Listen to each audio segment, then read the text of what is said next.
At 68, I never imagined my own son would believe his wife's lies and throw me out of the house I had spent my life paying for. "You're trying to ruin our family," he shouted, pushing my coat into my hands. "Get out before I call the police." I stepped into the freezing night as snow covered the driveway behind me. 3 hours later, the police called him. When the police called him to the hospital, he thought he could still control the narrative. But the moment he stepped through the door and saw the retired federal judge standing beside my bed, he froze. "No. She told me you were lying." But by then, it was already too late. Welcome back to Wise Revenge. Quick pause before we start. Drop a comment and tell me, where in the world are you listening from? Right now, I read your comments more than you think, so thank you for sharing. Some details here are fictionalized for storytelling. The heart of the story, the message is what I hope stays with you. 3 hours after my son locked me out in a January blizzard, the phone in his kitchen rang, and it wasn't me on the other end. It was Detective Gail Saxon. I know because I later read the transcript. Timestamp 2 a.m., father critical. Yale New Haven Hospital, severe head trauma.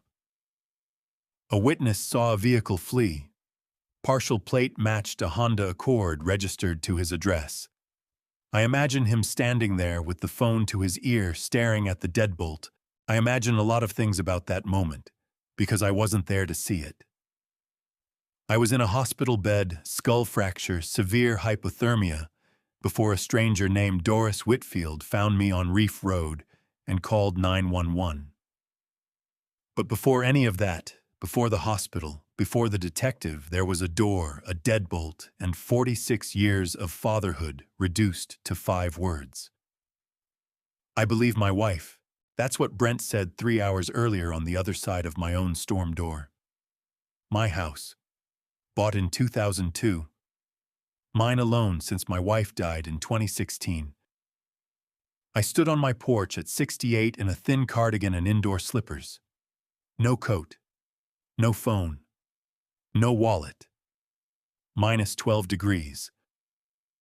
My son had called an hour earlier asking to come over. I said yes. I always said yes. He arrived with his wife. That should have been my first warning.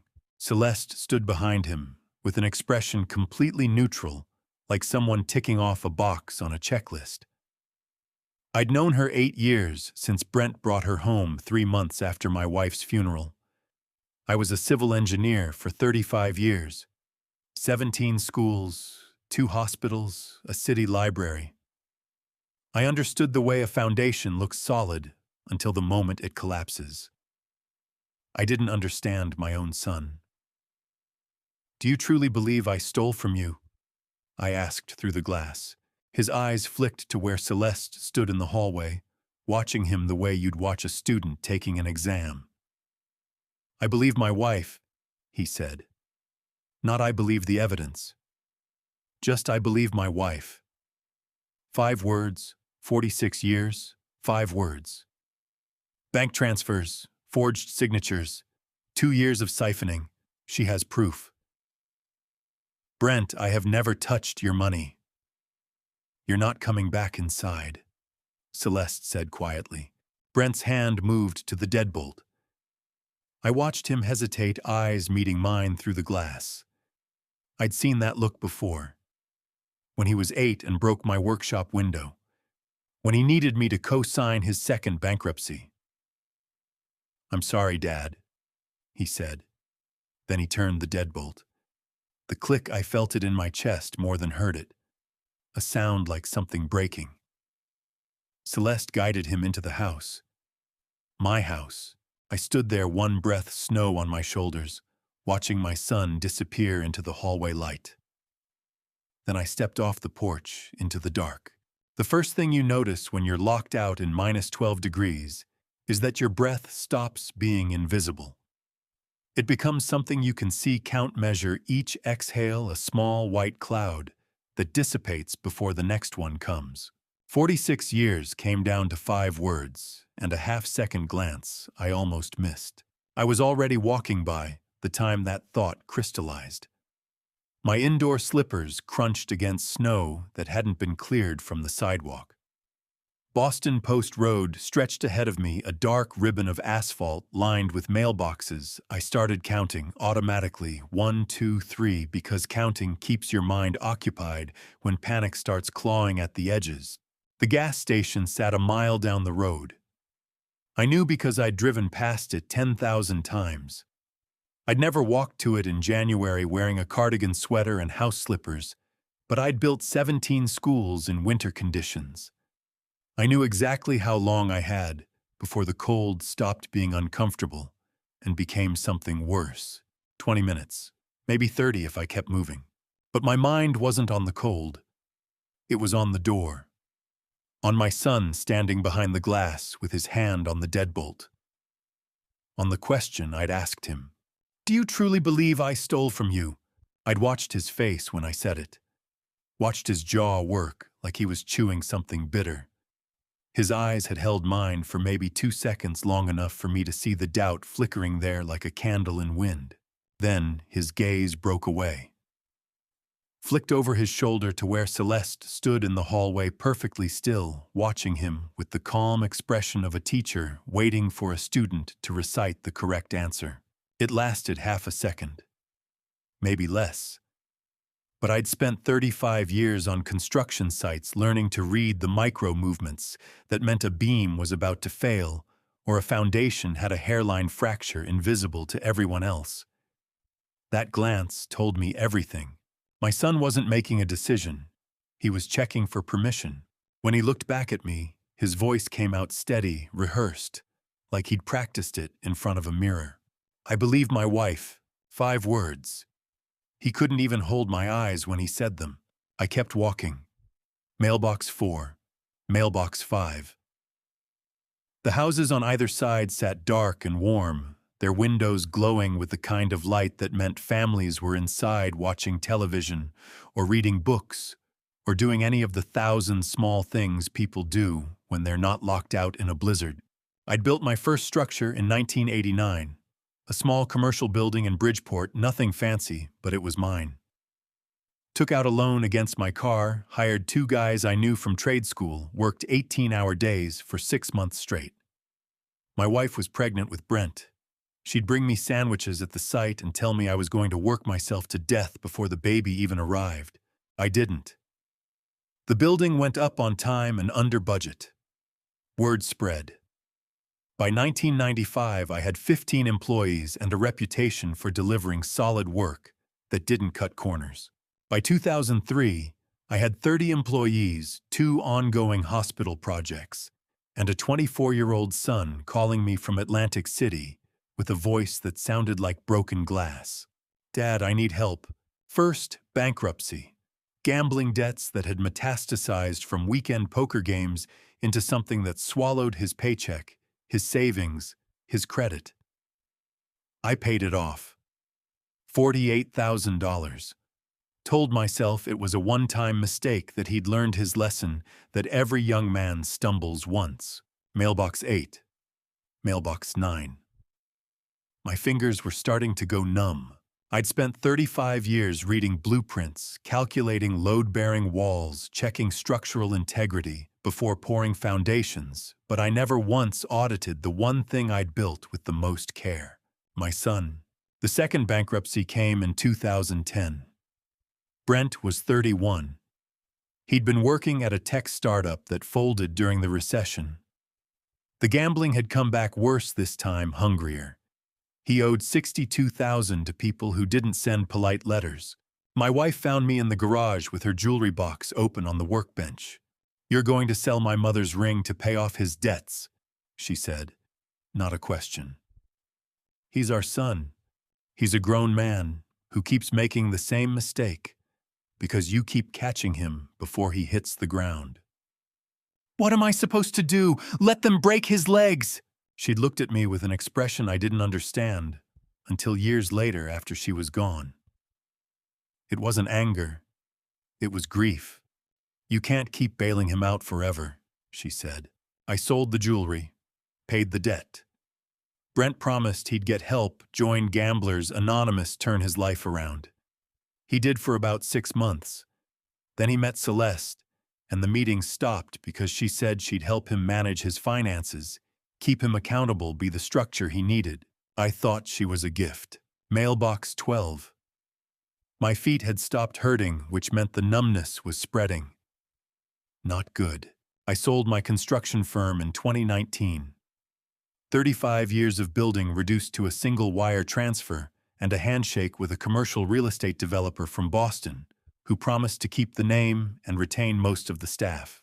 Brent showed up at my house that evening with a bottle of wine and that smile he'd perfected sometime in his 30s, the one that looked genuine until you noticed it never reached his eyes.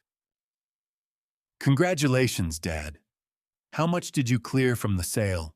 Not how are you feeling or what are you going to do now, just how much? Enough to retire comfortably, I'd said. Come on, ballpark figure. 7 figures, 8. It's Private Brent. The smile had flickered, just for a second, but I'd seen it. I'd seen a lot of things over the years. I just never let myself believe what they meant. The truth wasn't that my son had changed. The truth was that I'd spent 46 years building a father-son relationship on a foundation of denial, and it had finally collapsed under its own weight. Mailbox 15. The gas station's light pollution created a faint glow ahead, maybe a quarter mile. I could make it. My core temperature was dropping, but I could make it. Then I heard the engine, not the distant hum of traffic on the interstate. This was close immediate, the sound of an engine accelerating hard from a standing stop. Headlights swept across the road behind me, too bright, too fast for a quiet residential street at midnight in a snowstorm. 35 years of construction site safety instincts overrode everything else. I turned to look. The headlights turned the falling snow into a blinding wall of white. I raised my hand to shield my eyes and turned toward the shoulder, 35 years of construction site reflexes taking over.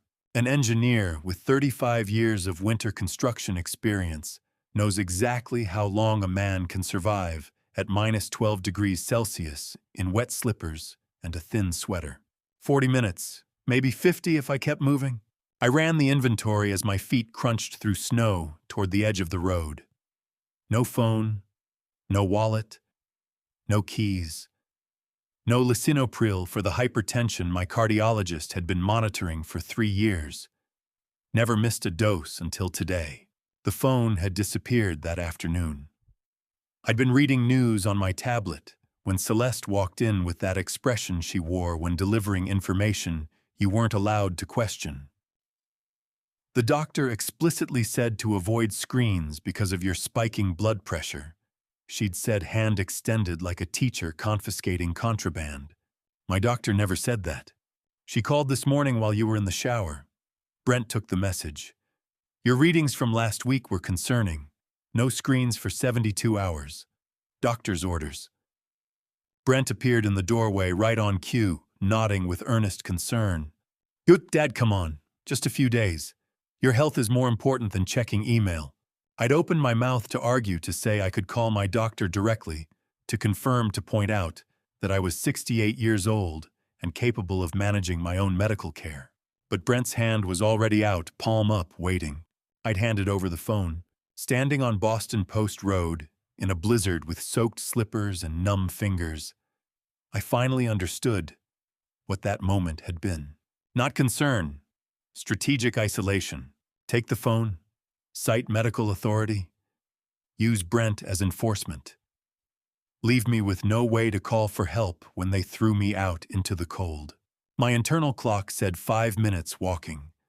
35 minutes left before my core temperature dropped into the danger zone.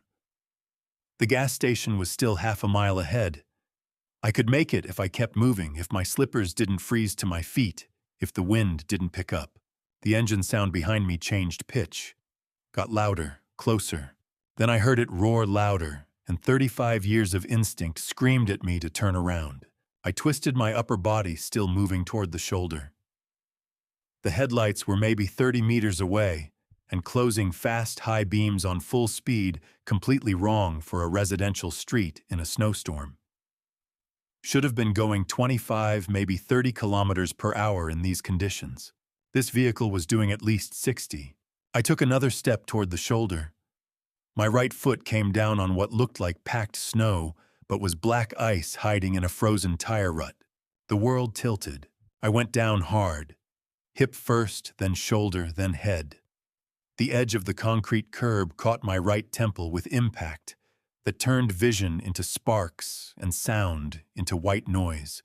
Pain exploded across the right side of my skull. I tried to push myself up. My arms wouldn't respond. Everything felt disconnected, like my brain was sending signals through water. Through the haze and snow and sparks dancing across my vision, I saw the vehicle brake. Gray SUV, older model. Connecticut plates I couldn't make out from this angle. But I could see the rear bumper, left side, deep dent, distinctive crease pattern where metal had folded on impact. September, supermarket parking lot. Brent had backed into a concrete bollard at the edge of the handicapped spaces. Called me from the lot, voice tight with embarrassment. Dad, I messed up. Hit a pole backing out. Pretty bad dent. Are you hurt? No, I'm fine. Just the estimate is $200, and I don't get paid until next week, and Celeste is going to kill me if she finds out I wasn't paying attention. I'd met him at the bank that afternoon. $200 cash with the same speech I'd given him 100 times before. To get it fixed this week, don't let it rust. He'd promised he would. The dent was still there 4 months later. That dent, I knew that dent, the way a builder knows a crack he's been meaning to patch for months. The SUV sat idling maybe 3 meters ahead of where I'd fallen. Engine running. Brake lights glowing red against white snow. I could see the silhouette of the driver through the rear window, head turned, looking back at the dark shape crumpled on the side of the road. Looking at me, I tried to lift my head, tried to raise my hand, tried to make some sound that would carry over the wind and engine and blood rushing in my ears. Nothing came out.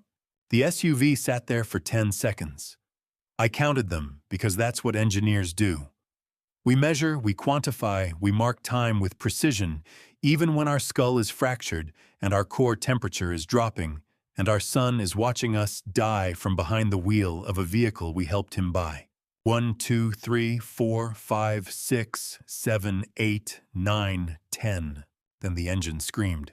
Tires spun against ice. Found traction. The SUV lurched forward and accelerated, hard tail lights disappearing into the swirling white darkness like they'd never been there at all. The world tilted again. Snow fell into my open eyes. I couldn't blink it away. Couldn't move my head. Couldn't feel my fingers or feet or anything except the cold spreading from my temple down through my neck into my chest. Total darkness swallowed the edges of my vision like someone slowly dimming the lights. Somewhere far away, maybe 100 meters, maybe 1,000 distance, stopped meaning anything. A woman's voice cut through the silence, sharp, panicked, shouting words I couldn't quite make out. Something about calling someone, something about help, then nothing. The woman who saved my life told me later she almost mistook me for a fallen branch, almost convinced herself it was just debris in the storm, and kept driving. Doris Whitfield was 62 years old, a retired ER nurse with 30 years at Hartford Hospital and a trunk full of habits she couldn't shake even after the badge came off. Emergency blankets, first aid kit, flashlight with fresh batteries replaced every October, a cell phone charger that plugged into the cigarette lighter because you never knew when someone would need to make a call. She'd been driving home from her sister's house in Fairfield when her headlights caught something dark against the white snow on Boston Post Road. Just past the bend where the shoulder narrowed and the trees grew close to the pavement. Most people would have kept driving. Told themselves it was a bag of trash, a broken tree limb, something that wasn't their problem, on a night when the roads were icing over and visibility was measured in car lengths. Doris slowed down. The shape resolved itself into something that might have been a person, might have been nothing. But then she saw the arm, extended. Fingers spread against the white ground, like someone reaching for something just out of grasp. She pulled over, hazards flashing, and reached for her phone before her boots touched pavement. 911. There's a man unconscious on Boston Post Road near the Bend. She said, her voice carrying the clipped efficiency of 3 decades, telling people exactly what she needed them to do. Head trauma. I need an ambulance now. I'm at, she glanced at the nearest street sign. Corner of Boston Post and Reef Road. Hurry. She grabbed the Mylar emergency blanket from her trunk, the kind that looks like aluminum foil but traps body heat like a miracle, and dropped to her knees in the snow beside me. I learned all of this later, of course. Pieced it together from Doris's account and the 911 recording the police would play for me 3 days later in a hospital room that smelled like antiseptic and bad coffee. But it matters that you understand what she did while I was bleeding into the snow. She wrapped the blanket around me with hands that had done this exact motion 10,000 times in Hartford Hospital's emergency department, tucked the edges under my shoulders, checked my pulse at the neck with 2 fingers pressed just below my jaw. Stay with me, she said, even though I couldn't hear her. Help is coming. You're going to be fine. Keep breathing. Nurses talk to unconscious patients. It's a habit born from the superstition that hearing is the last sense to go and the first to return, and maybe your voice is the rope that pulls someone back from wherever they've drifted. That's when she saw the vehicle. Gray SUV maybe 50 meters up the road, pulling away from the shoulder. No headlights. Just the glow of tail lights disappearing into the swirling white darkness. Most people would have assumed it was someone who'd stopped to help, and then left when they saw her arrive. Most people would have focused on the dying man at their feet and let the details slide away into the chaos of the moment. But Doris had spent 30 years documenting trauma cases where the difference between conviction and acquittal came down to whether someone wrote down the license plate, the time, the make and model before the memory dissolved into the fog of adrenaline and fear. She looked at the SUV, looked at the partial plate visible through the snow, looked at her hand. She didn't have paper, didn't have a pen that worked in the cold. She pressed the ballpoint pen from her coat pocket into the palm of her left hand and wrote 3 characters directly onto her skin. NH4. Ink over memory, evidence over assumption. The ambulance arrived 7 minutes later. Doris rode with me to Yale New Haven Hospital, the Mylar blanket still wrapped around my shoulders, my core temperature at 32 degrees Celsius and dropping. I don't remember any of it. The first thing I remember is fluorescent lights, the kind that hum just below the threshold of hearing and turn everyone's skin the color of old newspaper. A monitor beeping in rhythm with my pulse. The weight of heated blankets piled on top of me, like someone had buried me in warm sand. Mr. Mercer, my eyes opened.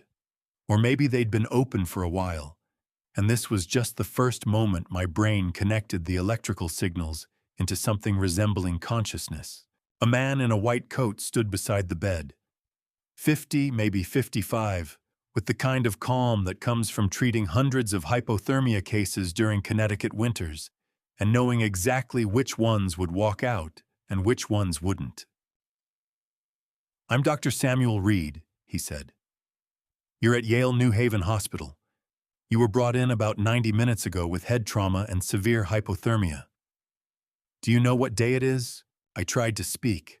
My throat felt like I'd swallowed sand. What time is it? I managed. 2 in the morning.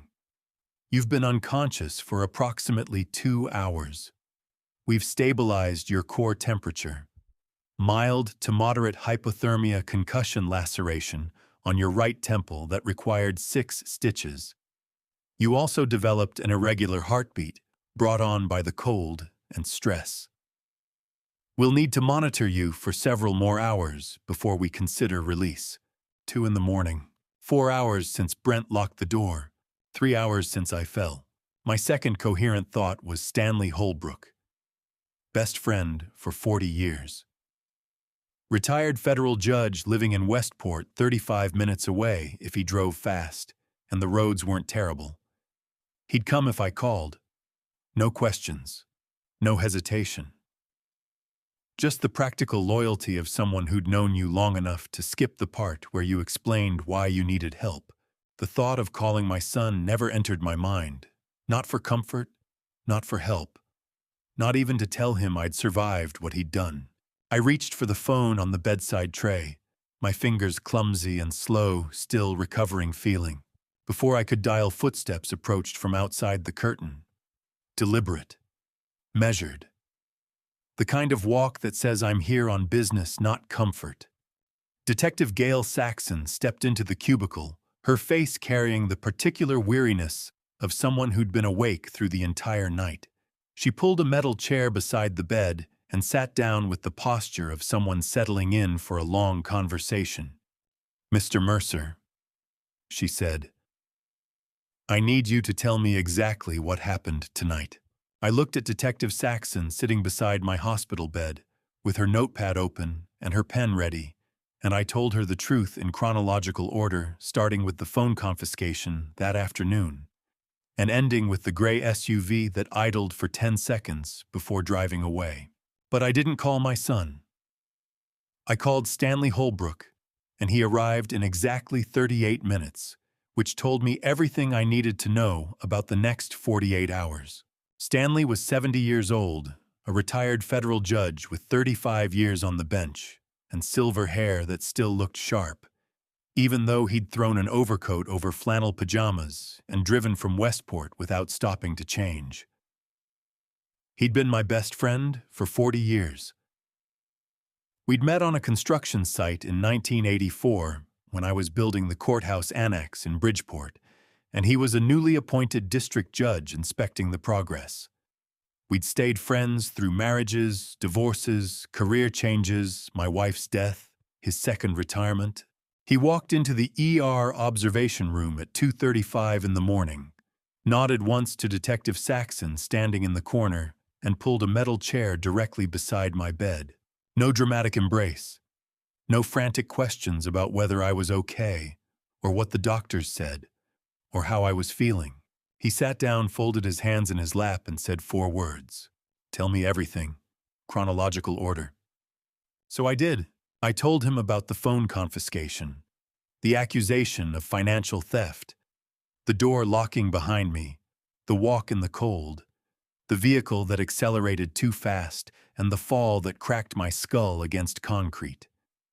The distinctive dent I recognized even through the haze of a concussion. Stanley didn't interrupt once. Didn't ask clarifying questions or express shock or shake his head in disbelief. He just listened with the same focused attention he'd given to 40 years of testimony from 40 years of witnesses, his eyes never leaving my face, his expression completely neutral. When I finished, he was quiet for maybe 5 seconds. Then he pulled his phone from his coat pocket and said,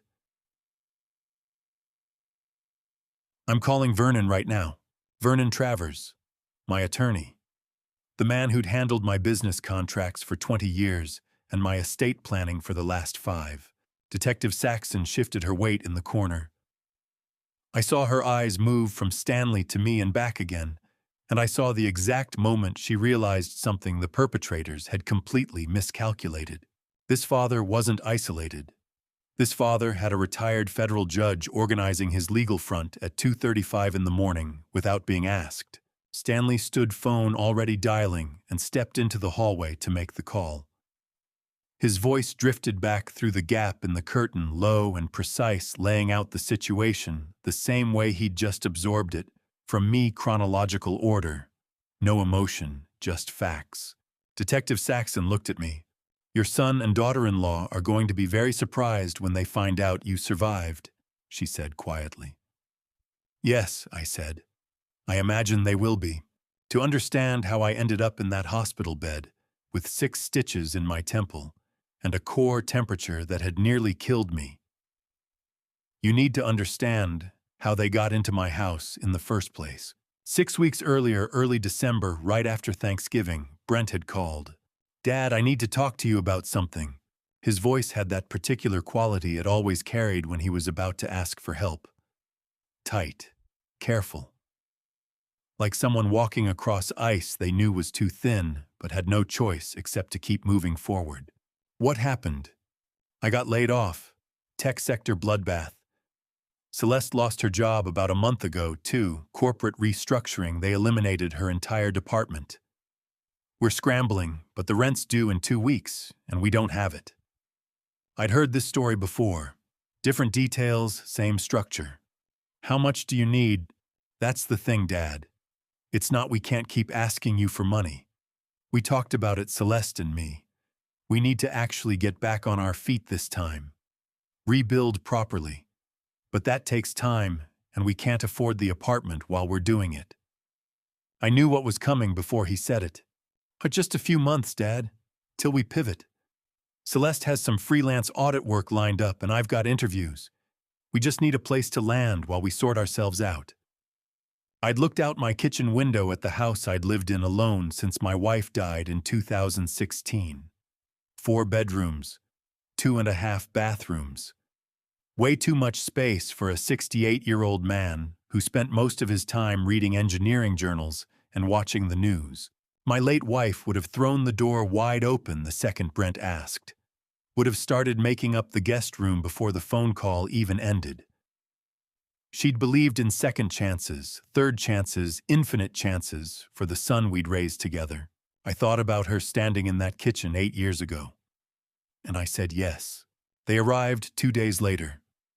Brent carried 2 battered suitcases up the front walk. His eyes not quite meeting mine shoulders, hunched in that posture he'd perfected somewhere in his 30s. The look of a man who knew he was asking too much, but was asking anyway. But it was Celeste I watched. She stepped through my front door with a rolling suitcase and a leather bag slung over her shoulder, and her eyes moved across the living room, the hallway, the stairs leading to the second floor with the kind of assessment I'd seen 1,000 times on construction sites. Not the look of a desperate guest grateful for shelter.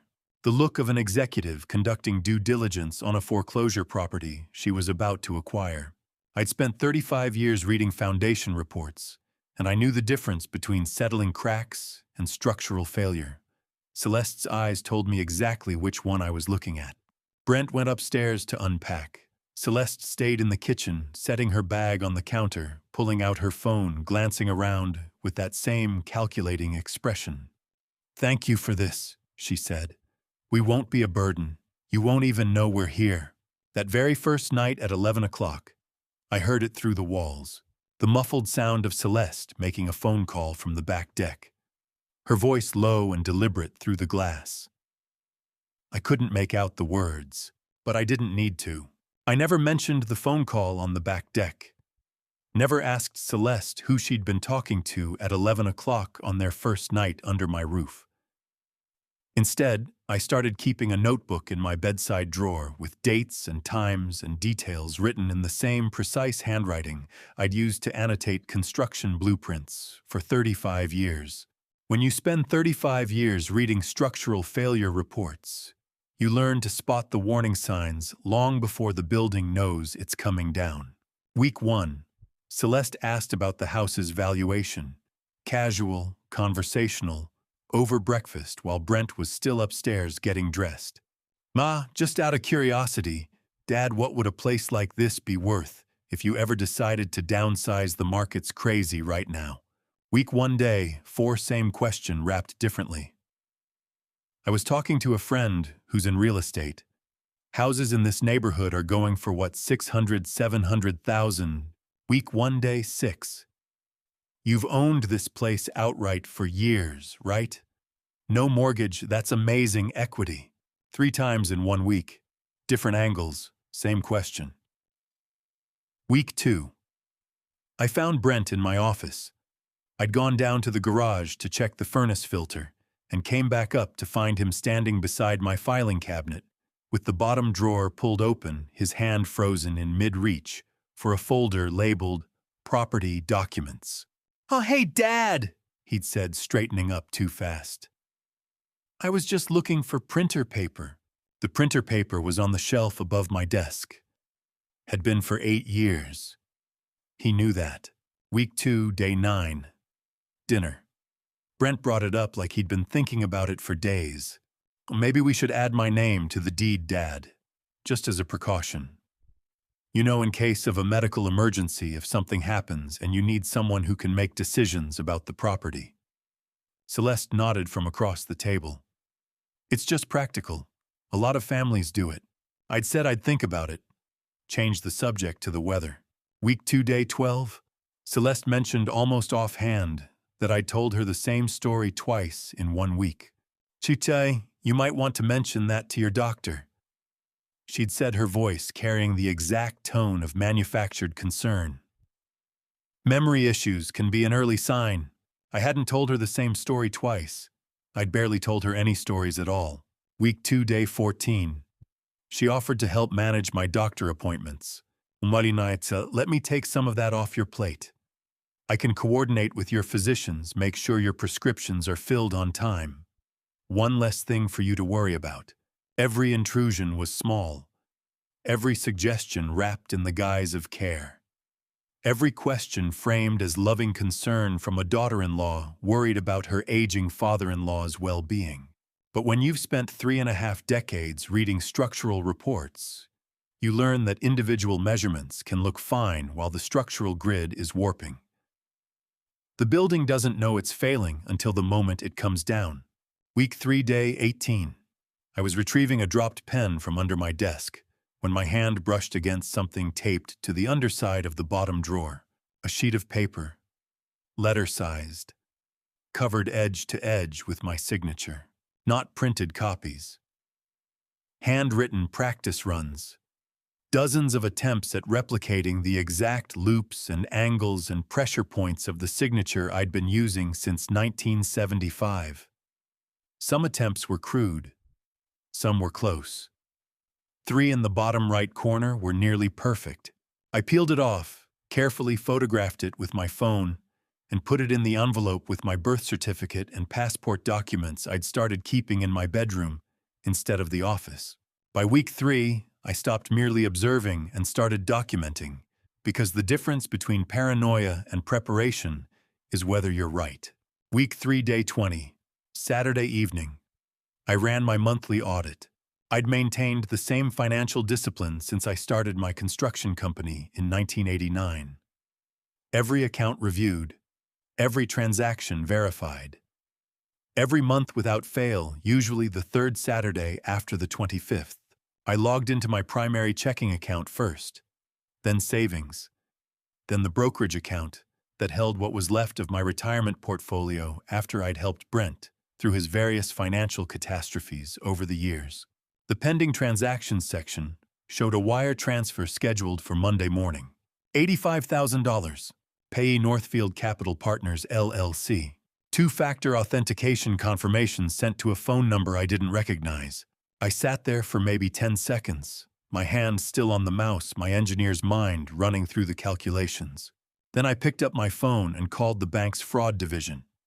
Got a human being on the 3rd ring because I'd paid for premium service back when I was running payroll for 30 employees. "I'm reporting unauthorized activity on my account." I said, voice steady, words precise. "There's a pending wire transfer for $85,000 I did not authorize. I need it frozen immediately, and an investigation opened." They put a hold on the transfer, flagged the account, started the paperwork. I hung up and dialed Vernon Travers. Vernon had been my family attorney for nearly 20 years. Estate planning, business contracts, the legal paperwork when I sold my construction firm. He picked up on the 2nd ring, despite it being nearly 10 o'clock on a Saturday night, the kind of professional who'd built his reputation on being available when it actually mattered. "Joninti, I need you to mirror and secure copies of my entire asset portfolio tonight," I said. "Every account, every deed, every document. Keep this strictly confidential. Don't tell anyone you're doing it. Silence for maybe 2 seconds. Roland, what's happening? I'll explain later. Right now, I just need you to lock it down before someone else does. Give me 4 hours. I emailed him the photograph of the signature practice sheet with the subject line, initial evidence. I could have walked into the living room right then and demanded an explanation. Could have confronted Brent and Celeste with the pending wire transfer and the forged signatures and the property deed questions that weren't questions at all. But confrontation without preparation is just noise. And I'd spent too many years building things to tear one down without knowing what would collapse in the process. My phone rang at 11:15. Vernon, everything's mirrored and secured, he said. Encrypted copies on my firm's server, but Roland. His voice tightened. Someone just tried to pull a certified copy of your property deed from the town land records office. They told the clerk they were your real estate agent handling a potential sale. The silence stretched between us for 3 long seconds. I didn't need to ask who. I needed to understand exactly how deep this went and how fast they were moving. Vernon's revelation about the fraudulent deed request was the moment I understood I wasn't dealing with desperate opportunists making it up as they went along. I was dealing with someone who'd built a comprehensive fraud case with the clinical precision of a professional. 5 years as a corporate internal auditor had taught Celeste exactly how to build a paper trail convincing enough to bury someone alive, and I'll admit it was almost impressive. I didn't see the full scope of what she'd built until weeks later, after the hospital, after the police interviews, after Vernon and Detective Saxon laid it all out on a conference table and walked me through the timeline. Weeks 4 and 5, mid to late December, she'd been busy. Spoofed emails from my account to 3 separate real estate brokers in Fairfield County, all with slight variations of the same message. Urgent need to liquidate property quickly for cash. Please send preliminary valuation and timeline for expedited closing. She'd routed them through a proxy server that made them look like they'd originated from my home IP address. Professional work? The kind that holds up in civil court if nobody looks too closely at the metadata. A purchase agreement with a shell buyer she'd set up, probably someone she knew from her audit days, with my name typed at the bottom and a scanned version of the signature she'd been practicing under my desk. Not notarized yet, but ready to be the moment she needed it. A screenshot of my bank account showing the pending wire transfer. But this version was cropped. The line that said pending under review for fraud had been carefully deleted. What remained looked like I'd successfully sent my son's inheritance to a mysterious LLC and was trying to hide it. My grandfather's antique pocket watch, gold, engraved. Worth maybe $3,000, but priceless in the way heirlooms are priceless. I kept it in a wooden box in my office. Week 4, day 23, it disappeared. Week 5, day 31. Brent walked into Hendrick's Watch Repair on Main Street with his real driver's license and told the owner he was picking up his grandfather's watch for cleaning. The shop logged his ID number, standard procedure for valuable items, but didn't call to verify because why would they? A man picking up his own family heirloom wasn't suspicious. Brent walked out with the watch. Celeste had the receipt showing Brent Mercer taking possession of property that belonged to me. Petty larceny by deception wrapped up with a bow. But the masterpiece, the thing that would have convinced me if I'd been on a jury hearing this case without context, was the audio recording. I'd left Vernon a voicemail in early December about updating my estate planning. Normal maintenance. I was 68 years old. These things require regular review. The full message went like this. Vernon, it's Roland. I've been thinking about medical power of attorney documentation.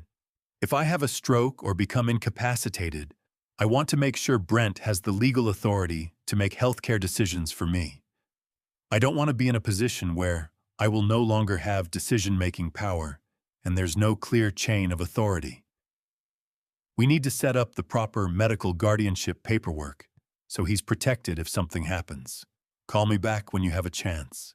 Celeste had edited that message down to 11 words. 11 words that sounded like a confession.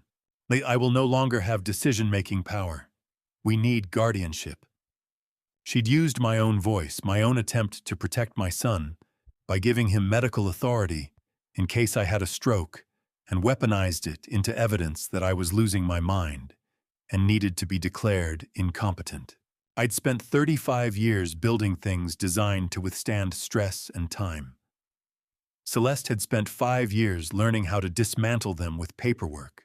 And then, on the last night of January, she laid it all out on the kitchen table under the harsh overhead light, every piece of manufactured evidence arranged like exhibits in a trial I'd never been invited to defend. 8 o'clock.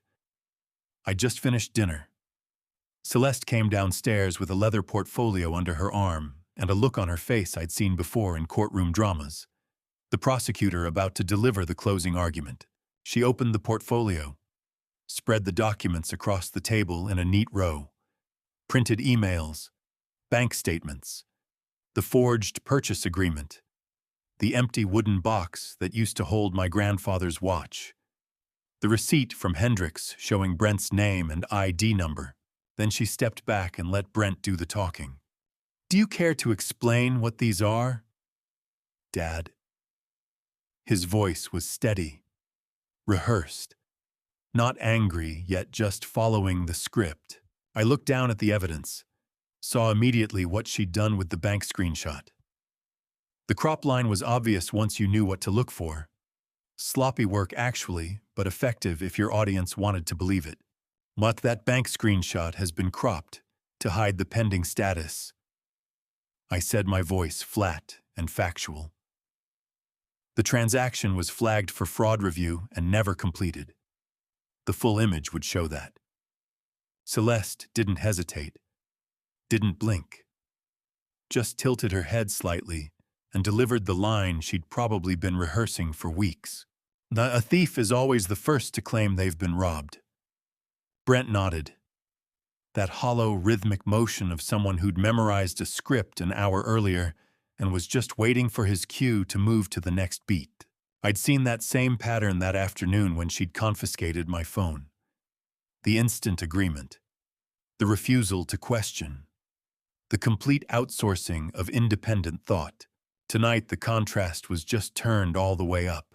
I watched my son nod along to accusations he didn't understand, and I realized the man I'd raised for 46 years had been replaced by something that only responded to her voice. These emails, Brent continued tapping the printed pages, show you were trying to sell the house without telling me. The purchase agreement has your signature. The watch, my grandfather's watch, you reported it stolen, but I have a receipt showing you gave it away. I never reported it stolen, I said quietly, because I didn't know it was missing until right now. Celeste's smile was surgical. Memory problems, just like I mentioned to the doctor. Brent's hands flattened on the table, his rehearsed composure finally cracking at the edges. The script was running out, and he was reaching the part where real emotion was supposed to take over.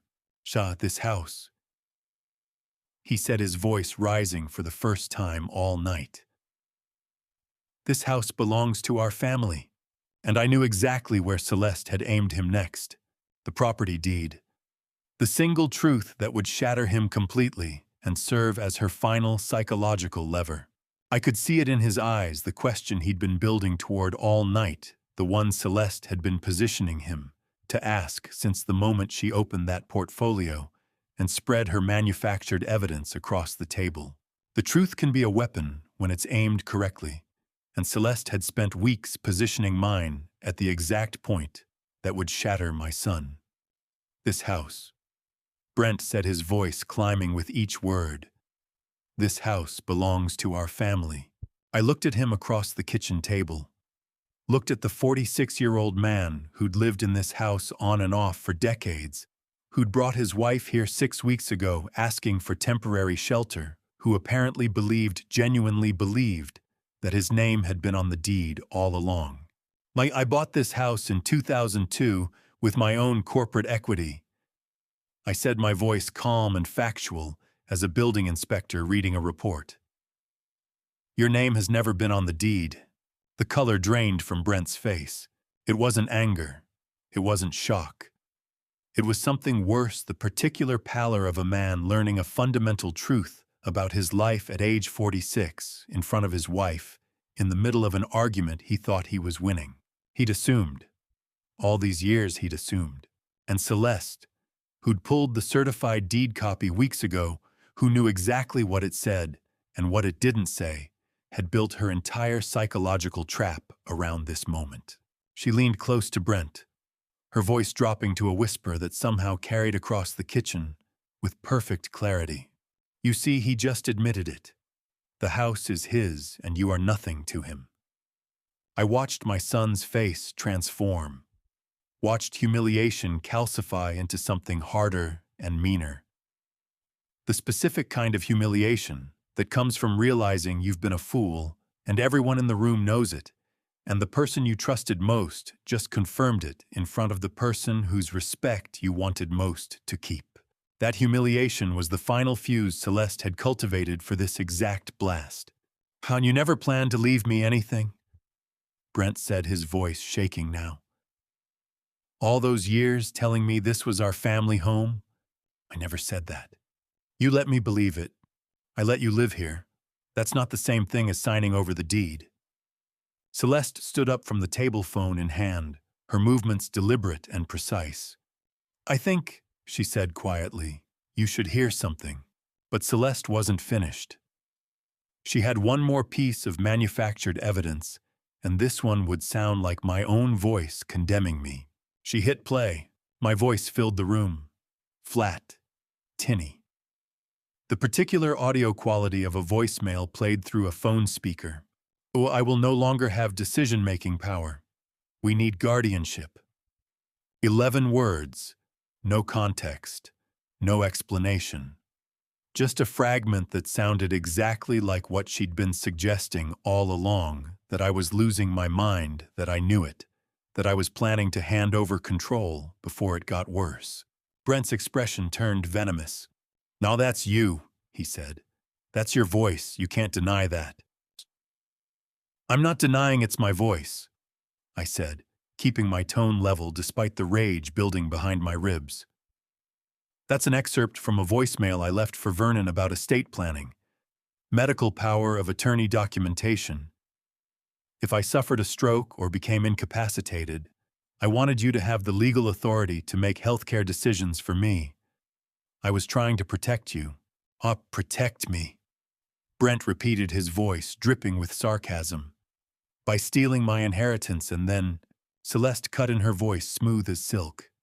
"The recording speaks for itself," and that's when I cut her off.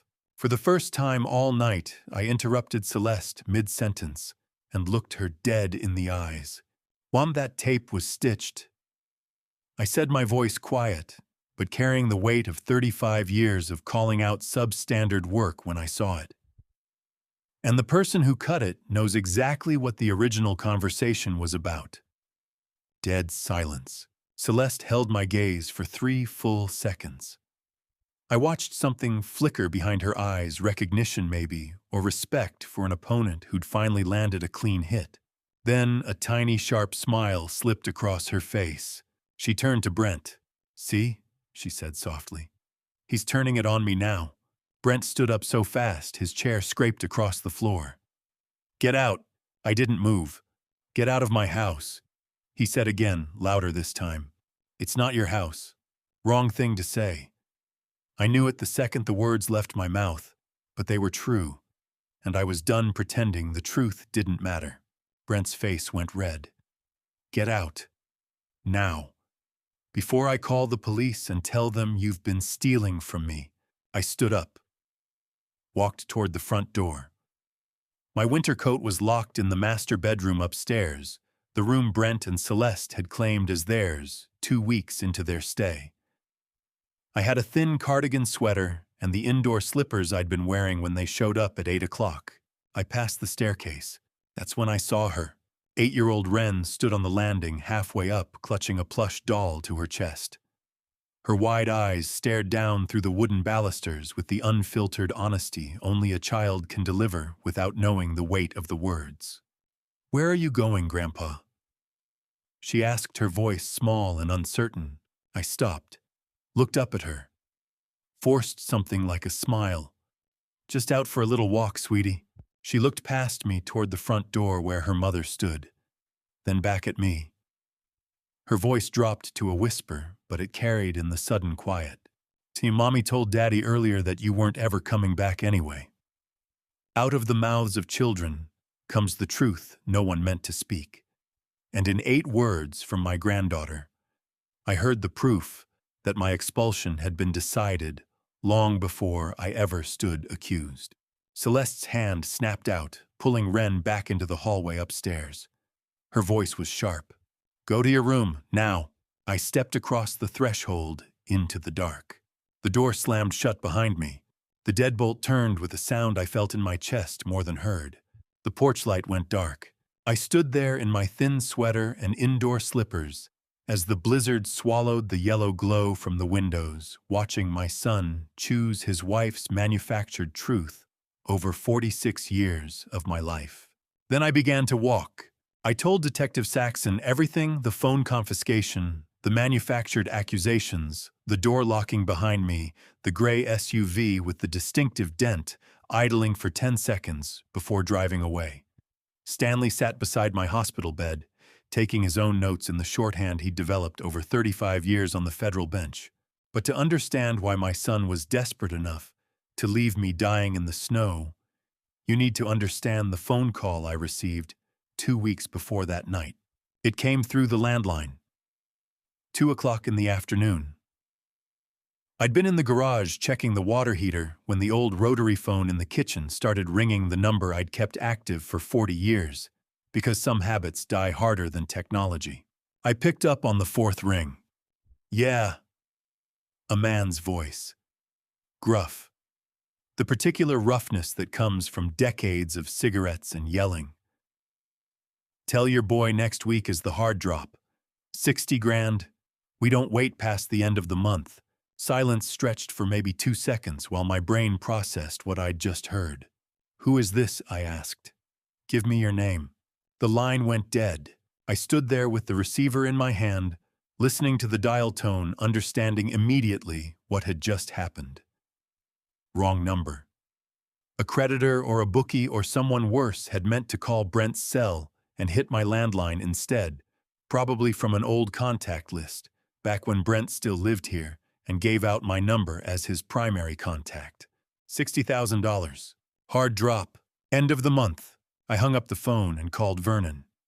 "I need you to accelerate the trust portfolio," I said, without preamble.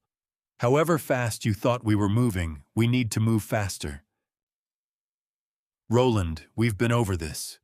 Connecticut trust law requires mandatory independent appraisal of commercial real estate holdings before transfer to an irrevocable trust. The valuation firm's earliest available slot is next week. There is zero legal way to bypass that timeline." I did the math in my head. The appraisal was scheduled for January 23rd. Processing would take 3 business days minimum. The trust couldn't be finalized and filed until the 27th at the earliest. End of the month. My son was being hunted by people who didn't wait past January 31st, and the legal mechanism that would have protected my assets from any creditor claim, including his, wouldn't be active until 3 days before that deadline. 3 days. That's how thin the margin was between Brent's desperation and my protection. I'd built a career on understanding structural stress, knowing exactly how much load a beam could carry before it failed, calculating safety margins down to the decimal point, always leaving room for error because the difference between standing and collapsing often came down to fractions of an inch. My son had no margin left, no room for error, no time to wait for the trust to finalize and legally insulate my assets from his creditors. So he and Celeste had decided to take what they needed before the concrete could set. That was 2 weeks ago. sitting in my kitchen with a dead phone line, and the sudden understanding that my son was being hunted by people who don't wait for excuses. Now I was lying in a hospital bed at 3 in the morning, watching Detective Saxon review security footage on her laptop, while Stanley sat beside me with the patience of a man who'd spent 4 decades waiting for evidence to resolve itself into truth. Gas station footage just came through, Detective Saxon said, turning her screen so we could both see it. Grainy black and white. Timestamp in the corner, 23:17. 11:17 p.m. A gray SUV rolled past the camera headlights, cutting through the falling snow. The image quality was poor, but the outline was clear enough. Older model. Connecticut plates partially visible. 3 minutes after Brent had locked me out of my own house, Xida LPR network tracked the vehicle after it passed the gas station. Saxon continued, pulling up a second screen. Automatic license plate readers. We've got cameras at 3 intersections within a 2-mile radius. She clicked through the timeline. 23:17. Vehicle passes gas station heading east. 23:19. Same vehicle captured at the Route 1 intersection. Making a U-turn. 23:21. Vehicle passes back down the exact stretch of Boston Post Road where you were walking. 90 seconds before I fell. 90 seconds before my skull cracked against the concrete curb and the world tilted into darkness. Or the partial plate the witness recorded. Saxon said, pulling out a printout and placing it on the tray table beside my bed. NH4. It matches perfectly. I looked down at the paper. Full registration details. High-resolution image pulled from the DMV database. Gray 2019. Honda CR-V, Connecticut registration. Owner Brent Michael Mercer. Sole registered owner. No co-signers. No lease company. Just my son's name on a vehicle that had stalked me through a blizzard and then driven away while I bled into the snow. Stanley leaned forward, reading over my shoulder. He looked at the paper for a long time. Then he looked at me. Neither of us spoke. The silence stretched for a full minute. The kind of silence that carries more weight than any words could hold. The silence of a federal judge and a retired engineer looking at documentary proof that a son had hunted his father like prey. Detective Saxon closed her laptop, started to say something about next steps and evidence chains and probable cause for arrest warrants. Then her terminal pinged, not the soft chime of an email notification. The sharp, insistent double beep of a security alert configured to override everything else. Her eyes snapped to the screen. "We have a live security alert," she said, her voice tight with the particular tension of a detective watching a crime unfold in real time. "Someone is attempting to access the frozen accounts right now." She spun the laptop around, so Stanley and I could see the alert window. Bank Fraud Division, real-time monitoring. Unauthorized access attempt detected. Account ****7734, Mercer R. Status frozen. Fraud investigation active. IP address 192.168.1.147. Device, fingerprint, Apple iPad Pro. Registered owner Mercer Brent M. Location Fairfield, Connecticut. Timestamp March 2nd, 2017 a.m. "Your son's tablet," Saxon said quietly. "He's trying to access your accounts right now, from your house, while you're lying in a hospital bed with a cracked skull." The conspiracy wasn't history. It was still active, still moving, still executing, even as we sat 3 miles away, watching the digital breadcrumbs pile up in real time. Detective Saxon pulled up the real-time monitoring log, the screen updating every few seconds, as someone somewhere in my house kept trying different password combinations, different authentication routes, different backdoors into accounts they'd spent weeks trying to steal. The evidence that was supposed to bury me turned out to be the digital firewall I'd built 3 weeks earlier when I'd reported the fraud myself. At 3:30 in the morning, Margaret Townsend from the bank's fraud division joined via encrypted video link. Her face pixelated slightly from the secure connection, but her voice crisp with the practiced efficiency of someone who'd traced hundreds of fraudulent transactions over a 20-year career. "Mr. Mercer," she said, looking at something off-screen, probably a second monitor displaying my account history. "I'm going to walk you through exactly what happened with the $85,000 breach." Detective Saxon turned her laptop so I could see both Margaret's video feed and the transaction timeline she was sharing. "Sachiki, the breach originated from a tablet registered to your account," Margaret continued. "An older iPad you reported as decommissioned last year, but which remained linked to your primary login credentials. Our forensics show the device was accessed from your home IP address, specifically from what appears to be a living room charging station." I knew exactly which tablet she meant. I'd left it in the living room for guests to use. Hadn't thought to wipe it completely when I upgraded. The two-factor authentication codes were rerouted to a burner SIM card purchased at a convenience store in Bridgeport on December 8th. The SIM was registered under the name R. Caldwell, Brent's college roommate, I said quietly. "Robert Caldwell. They lived together for 3 years at Georgetown." Margaret nodded. "The funds were directed to an account at Northfield Capital Partners, LLC, a limited liability corporation established 3 months ago with a registered address at a P.O. box in Stamford." Stanley leaned forward. "And when did Mr. Mercer report this transaction as fraudulent?"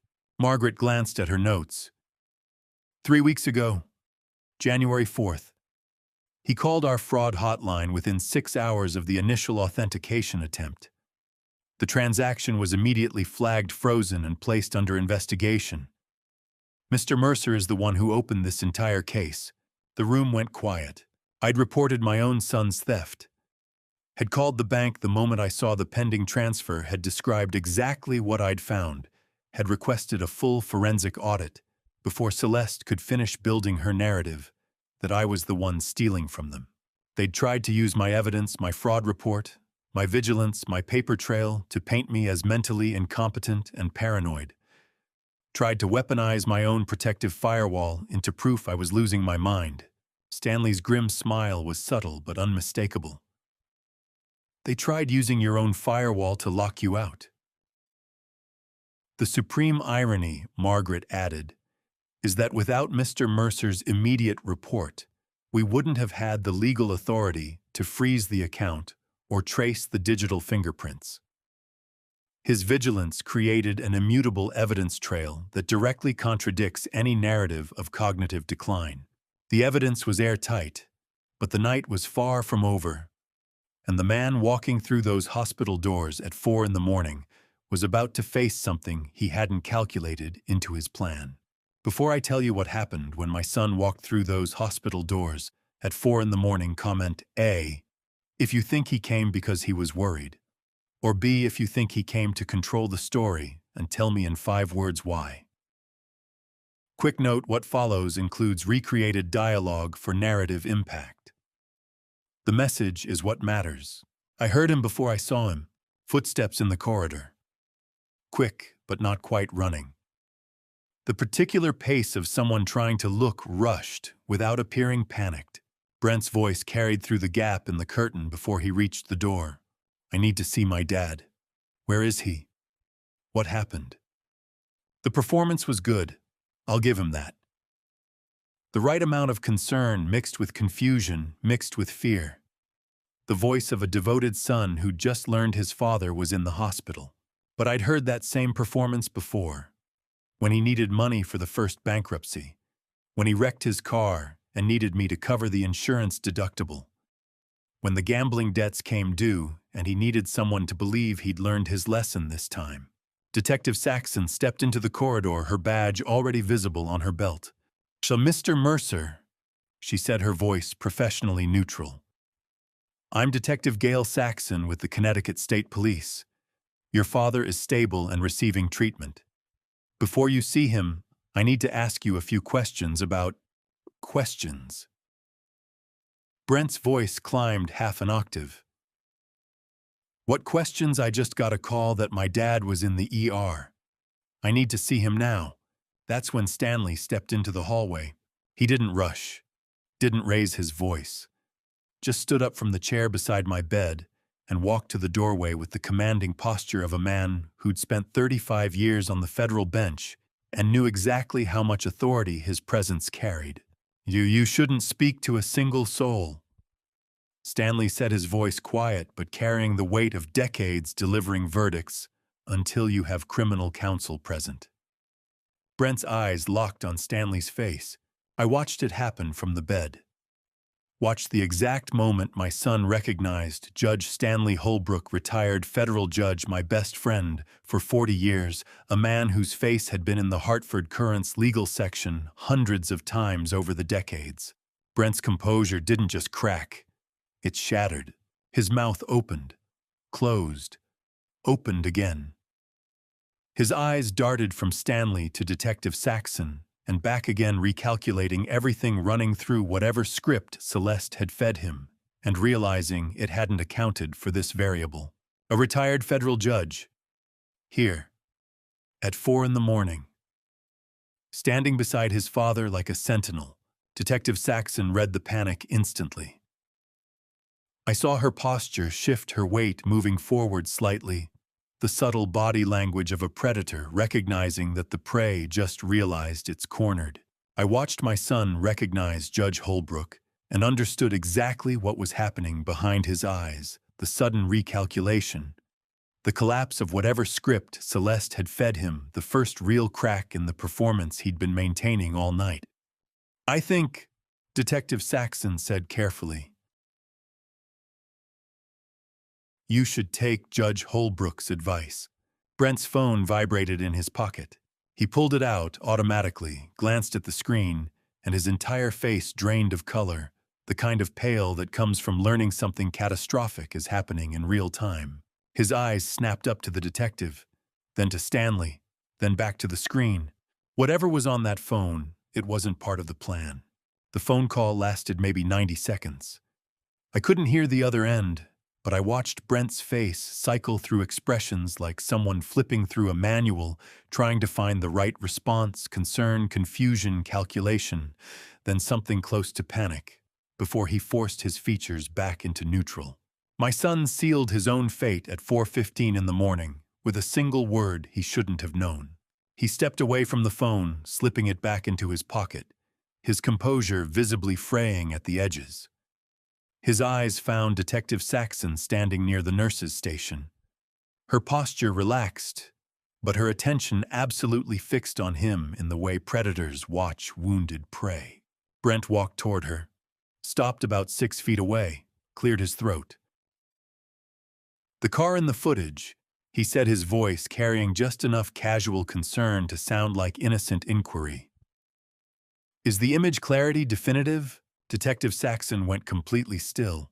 I saw it from my hospital bed, through the gap in the curtain, the way her shoulders locked, the way her eyes sharpened, the way her hand moved almost imperceptibly toward the notepad in her jacket pocket. She'd caught it, the word. Footage. I'm sorry, she said, her voice perfectly level. What footage? Brent blinked. The security camera footage. You said there was evidence of the vehicle. No. Detective Saxon said, taking one step closer to him, her voice still calm, but carrying an edge now like a scalpel cutting through skin. I said a witness caught a partial license plate of a vehicle leaving the scene. I never mentioned cameras. I never said anything about footage. The color started draining from Brent's face again. In fact, she continued pulling her phone from her pocket and scrolling through something, probably her call log. When I contacted you at 2 a.m. to inform you that your father was hospitalized, I specifically used the phrase witness account and partial plate number. Would you like me to play back the recording? Brent's mouth opened, closed, opened again. Tikas. The gas station security footage didn't come through to our investigation team until 2:30 this morning. Saxon said, her voice getting quieter, more focused. That information has been strictly confined to active investigators. So I'm very curious, Mr. Mercer, about how you knew the evidence was digital video footage. I could see the calculations happening behind my son's eyes. The desperate search for an explanation that would make sense. The realization that there wasn't one. The only way Brent could know about security camera footage was if he'd been there. If he'd driven past that gas station. If he'd been aware of the cameras and their locations and their sightlines. If he'd known exactly where his vehicle would be captured on video 90 seconds before his father fell on a patch of black ice and cracked his skull against a concrete curb. "Who told you anything about footage?" Saxon asked, stepping even closer now. Brent stammered, his prepared script completely abandoned. "I assumed, based on what exactly?" Silence. Stanley stood up from his chair beside my bed and moved to the doorway, watching the exchange with the quiet intensity of a federal judge who'd spent 3 decades listening to people lie under oath and knew exactly what a collapsing defense looked like. Brent's phone buzzed again in his pocket. He ignored it. "I think," Detective Saxon said softly, "you should stop talking now." While my son stood in that hallway trying to explain away a word he shouldn't have known.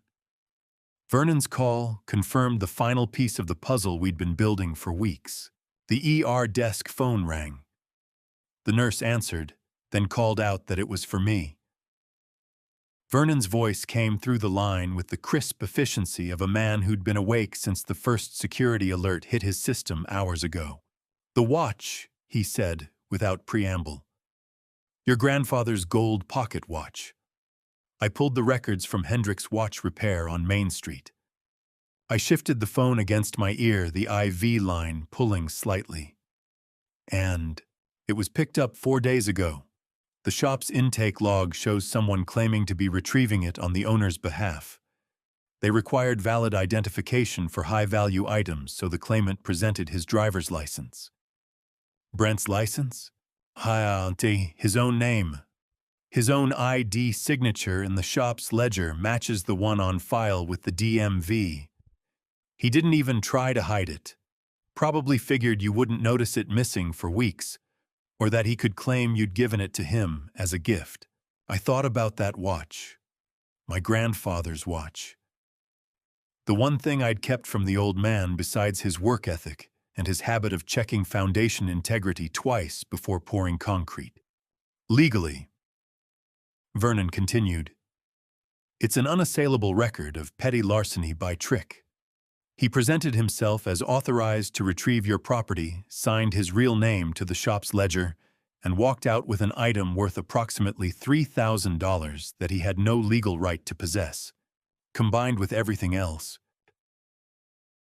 Combined with the signature forgery practice sheets you photographed 3 weeks ago, already time-stamped and logged in my secure server as evidence, and the bank fraud trail, and the gas station footage, and the ALPR data, and your daughter-in-law's edited audio recording, the state police have everything they need for a clean sweep.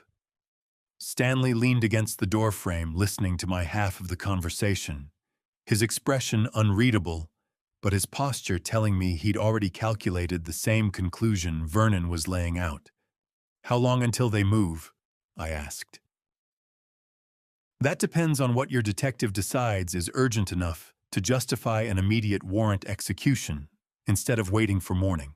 Through the gap in the curtain, I watched Detective Saxon step back from Brent, her hand moving to the radio clipped to her belt, her eyes locked on my son's face with the particular focus of someone who'd just made a tactical decision. Detective Saxon pulled the radio from her belt. Brent saw it happening, saw her thumb press the transmit button, saw her lips move as she spoke into the device with her eyes never leaving his face.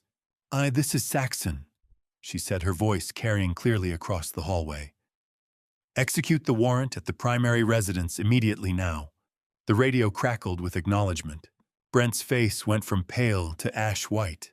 5 miles away, state troopers were already pulling into my driveway. The radio acknowledgement came back within seconds.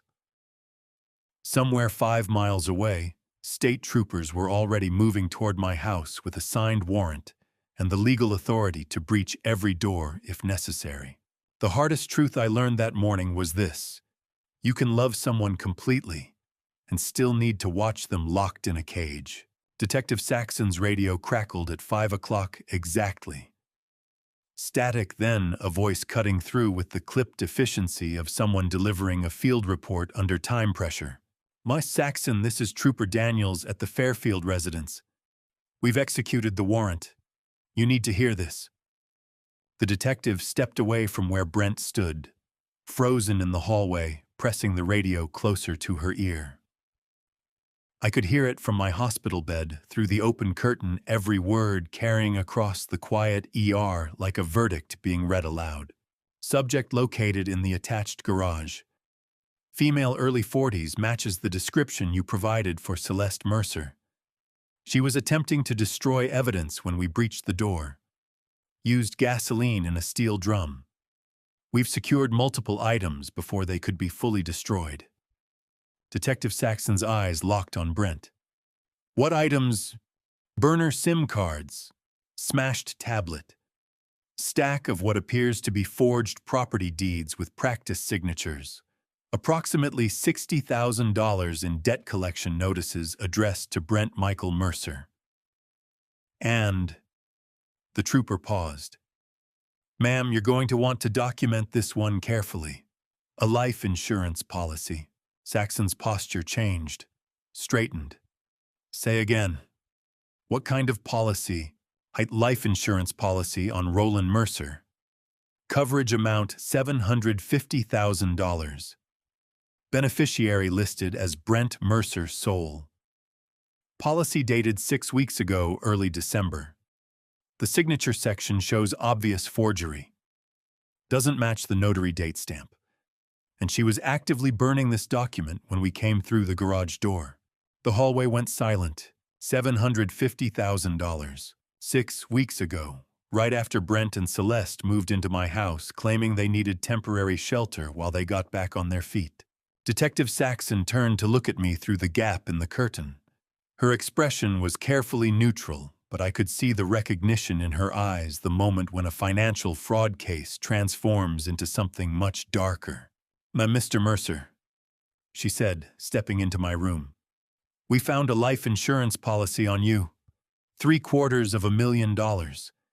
Your son was listed as the only beneficiary. The signature appears to be forged. I'd spent 35 years calculating structural loads and safety margins and the exact point where materials fail under stress.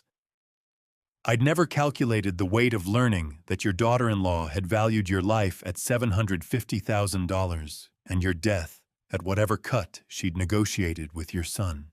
The smell of hospital disinfectant, mixed with something acrid gasoline fumes, I realized still clinging to the fabric of Detective Saxon's uniform after she'd leaned close to the radio. The scent connected 2 locations 5 miles apart, at the sterile ER where I lay, recovering from hypothermia, and the garage where my daughter-in-law had tried to burn the evidence of a murder-for-profit conspiracy. The minor child. The trooper's voice continued through the radio. 8-year-old female found asleep in an upstairs bedroom. No signs of distress or awareness of the situation. We've contacted a neighbor to take temporary custody. The maternal grandparents are en route from Hartford. Wren, safe, asleep through the entire raid. Small mercies. I'd built 17 schools, 2 hospitals, and a city library over 35 years. Solid foundations, everyone. But I'd missed the rot in my own foundation, the woman who'd married my son and spent 6 weeks planning to make me disappear for $750,000. Stanley stood up from his chair, his face carrying the particular expression of a federal judge who just watched all the pieces of a criminal conspiracy fall into place with courtroom precision. At 5:30, Vernon Travers arrived carrying a leather folder and the exhausted determination of a man who'd been awake for 26 hours straight, managing a legal crisis in real time. "Roland," he said, pulling a chair beside my bed. I need you to sign something. He opened the folder and removed a single sheet of paper. Limited attorney-client privilege waiver. This waiver is limited in scope. Vernon explained, his voice carrying the careful precision of someone who drafted thousands of legal documents and knew exactly how much weight each word carried. It only permits disclosure of the specific conversation Celeste Mercer recorded and provided to investigators. The one she edited. If you sign this, I can provide the police with the full, unedited recording I have in my files. Your complete voicemail about the estate planning consultation. I signed without reading the rest. Whatever was on that recording, I needed the truth out. Stanley pulled out his phone, connected it to a small portable speaker he'd apparently brought for exactly this purpose, and pressed play. My voice filled the room. Tinny. Recorded 6 weeks ago on Vernon's office voicemail system. Vernon, it's Roland. I've been thinking about medical power of attorney documentation. If I have a stroke or become incapacitated, I want to make sure Brent has the legal authority to make healthcare decisions for me. I want to grant Brent medical power of attorney over me, everything I own. If I'm incapacitated, my son deserves to be protected if something happens to me. I don't want to be in a position where I can't make decisions and there's no clear authority established. I trust him with my life. Call me back when you have a chance to discuss the paperwork. 18 minutes of conversation. Context, explanation. The full picture of a father trying to protect his son by giving him legal authority in case of medical emergency. Celeste had cut it down to 11 words. 11 words that sounded like I was planning to seize control of my son's life, instead of giving him control over mine, if I became unable to manage my own care. Detective Saxon's expression shifted from professional detachment to something harder. Anger. She cut 18 minutes down to 11 words, Saxon said quietly.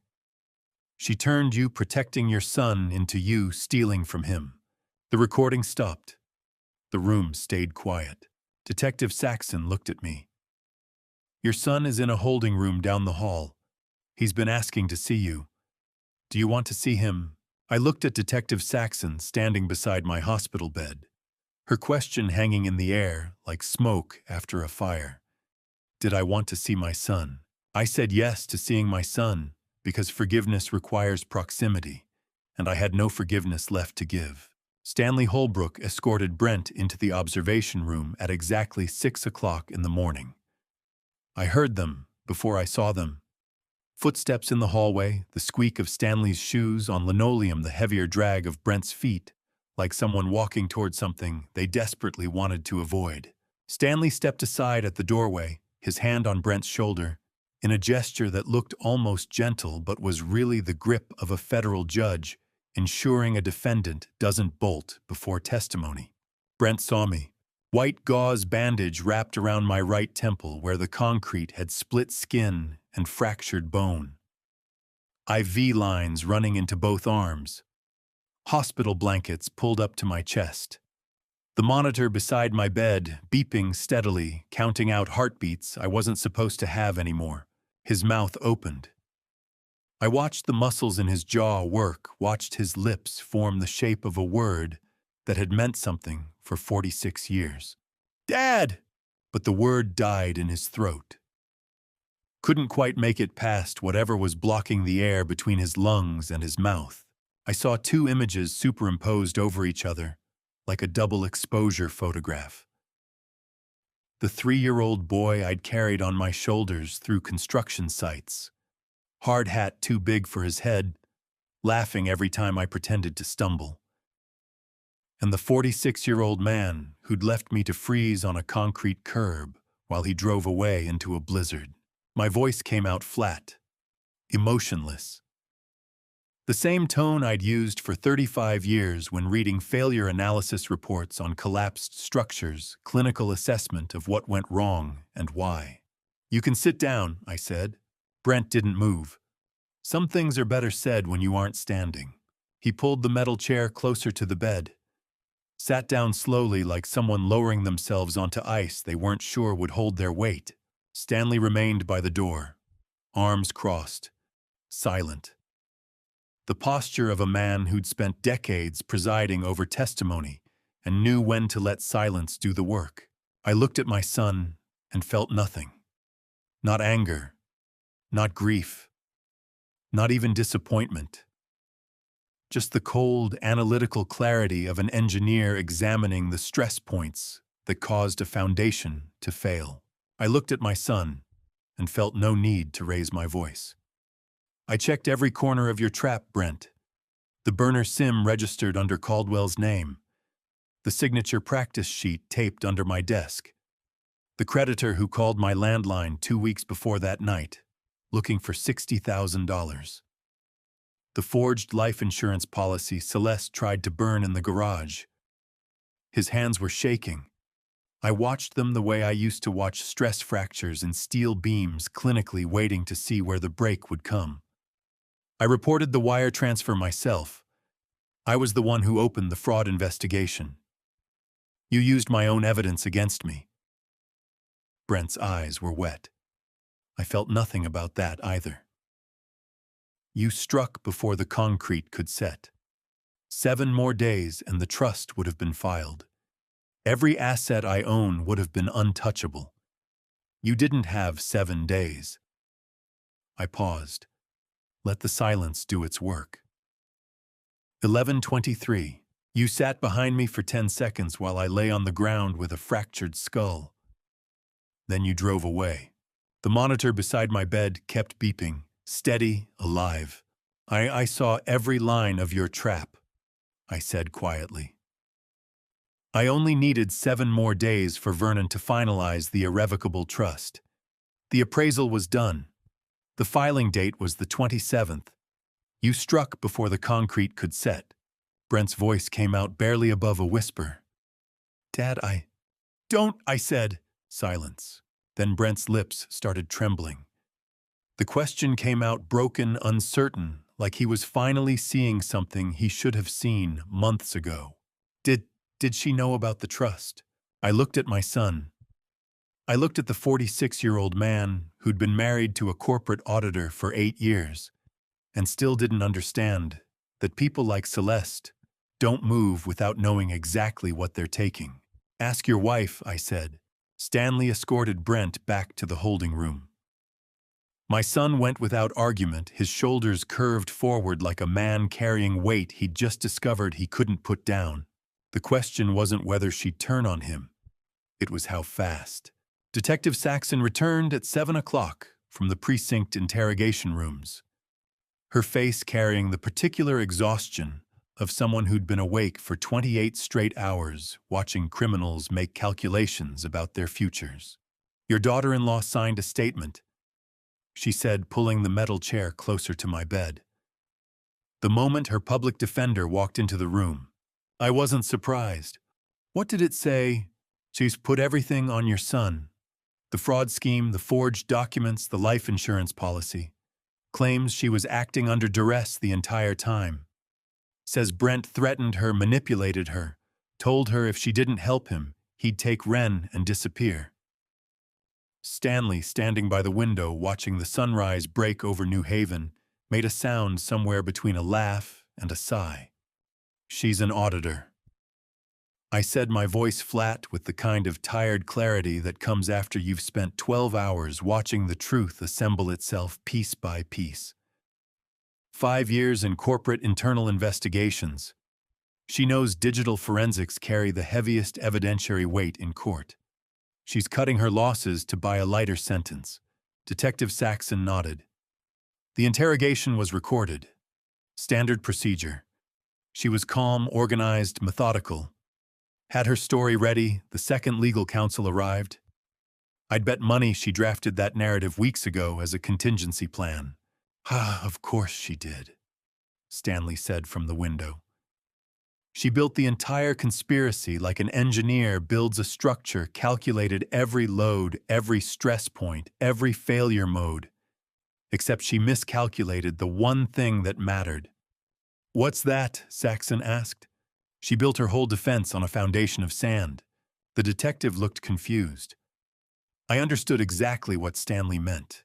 Celeste had drafted a demolition plan without ever checking the actual blueprints, assumed load-bearing walls where there were only drywall partitions, imagined foundations where there was only empty air. At 8 o'clock, Vernon Travers arrived with his laptop and the particular energy of a lawyer who'd spent an entire night assembling a case file that would hold up under the most aggressive cross-examination. I've been going through the forensic recovery from Celeste's laptop, he said, setting the computer on the rolling tray table beside my bed. The IT division pulled everything from her deleted cache. She thought she'd wiped it clean, but nothing's ever really deleted if you know where to look. Detective Saxon moved to stand beside Vernon, reading over his shoulder. She documented the entire operation. Vernon continued scrolling through what looked like a detailed project timeline. 4 distinct stages, all planned out like a corporate restructuring proposal. He turned the screen so I could see it. Stage 1, alienate. Create narrative of financial neglect between father and son. Fabricate evidence that Roland is mismanaging assets that should belong to Brent. Use edited audio and manufactured documents to establish pattern of exploitation. Stage 2. Isolate. Remove Roland's access to external communication and verification. Confiscate phone under medical pretense. Control information flow. Eliminate ability to fact-check claims or reach outside counsel. Stage 3. Manipulate. Force signature on medical power of attorney documents through cognitive gaslighting. Establish legal framework where Brent has control over Roland's healthcare and financial decisions due to supposed cognitive decline. Stage 4. Liquidate. Use power of attorney to take high-interest equity loans against the property. Transfer funds to shell corporations. Eventually force sale of real estate under manufactured financial emergency. Detective Saxon was shaking her head.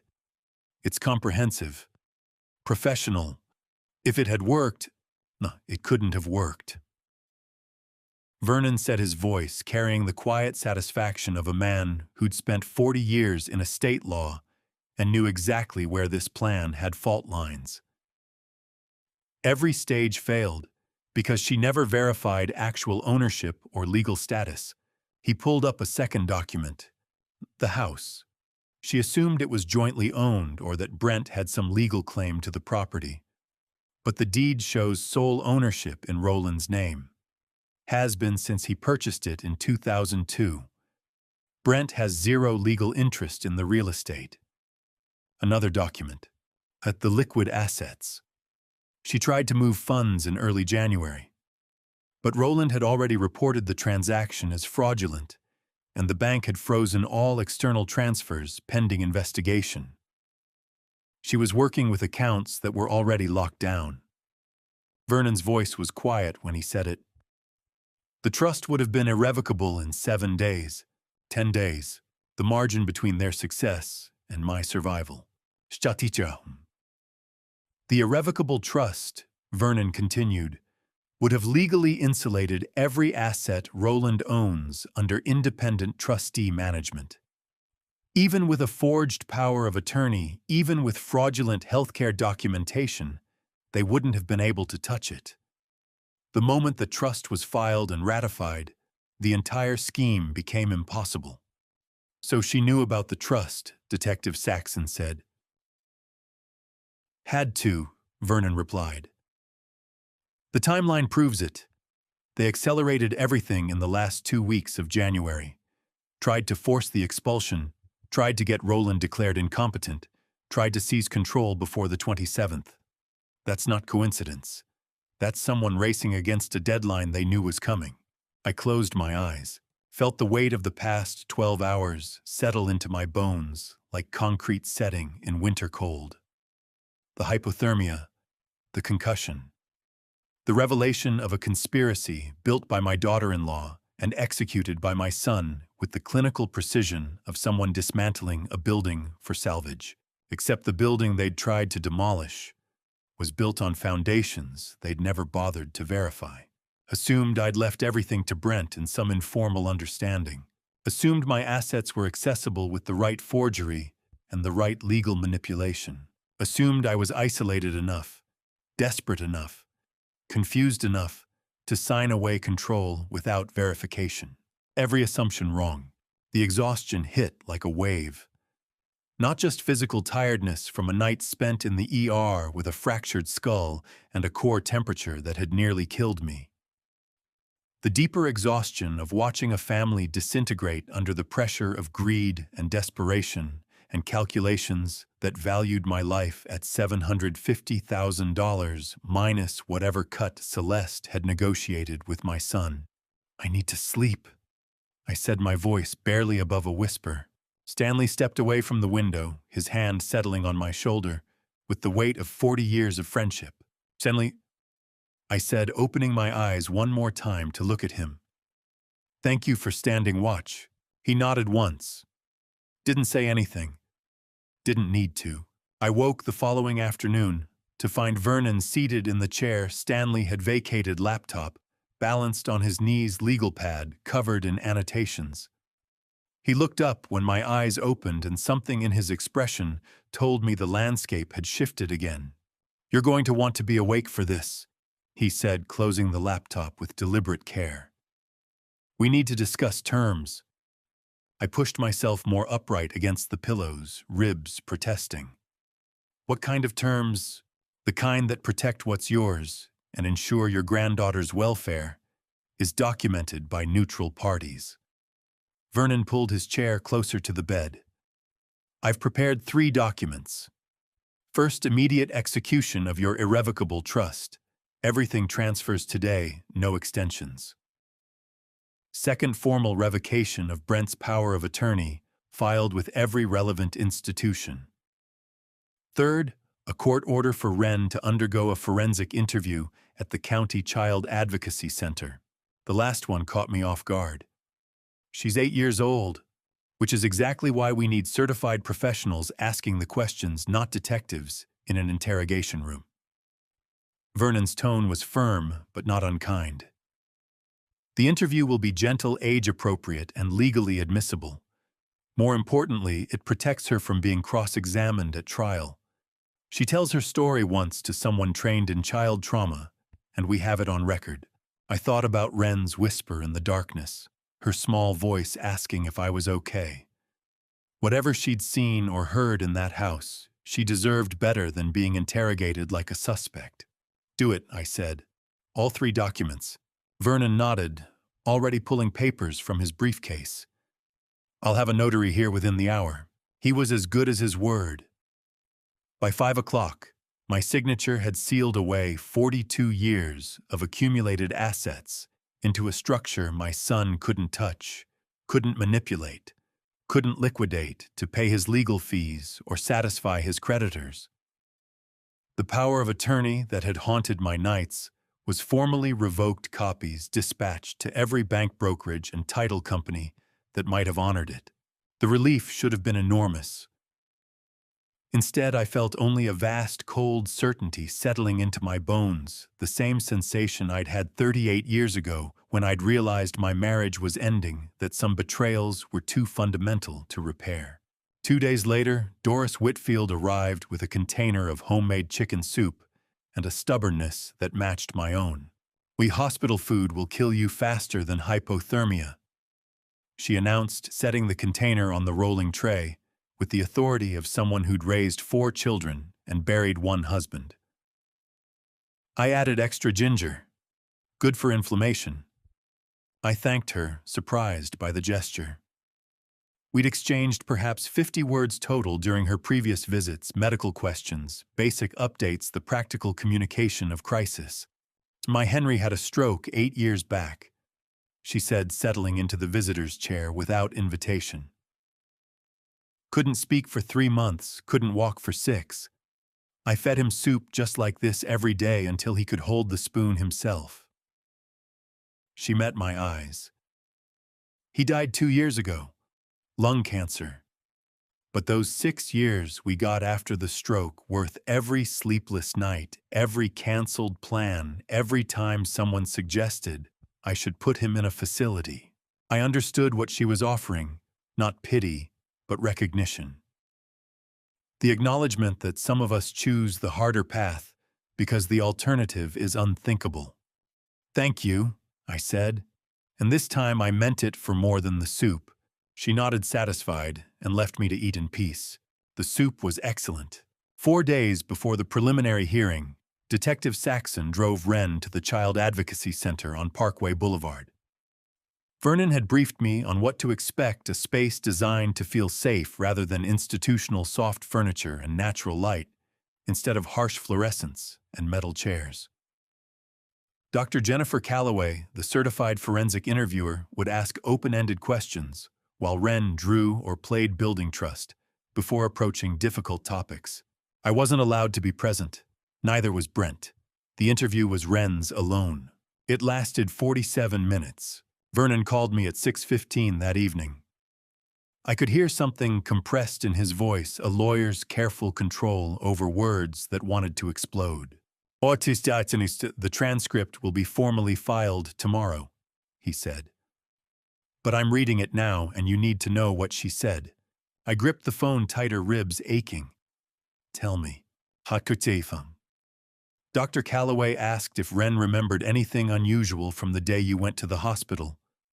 Wren described hearing her mother and father arguing about you taking walks about the cold. Then she said, and I'm reading verbatim now, "Mommy told Daddy that Grandpa was going away to a home where he wouldn't remember us anyway, so Daddy took the car keys to go make sure." The hospital room tilted. Not the revelation itself, I'd already assembled most of the conspiracy, but the timing. Before the abandonment. Before Brent had driven away and left me locked outside. Celeste had told him I was going to a memory care facility, that I wouldn't remember them, that this was inevitable. She'd given him permission, justification. A narrative where leaving me to freeze wasn't murder, just accelerating the unavoidable. "Now that's premeditation," I said quietly. "Yes." Vernon's voice carried grim satisfaction. "Criminal attempt murder, not just reckless endangerment. I'm forwarding the transcript to the state attorney now.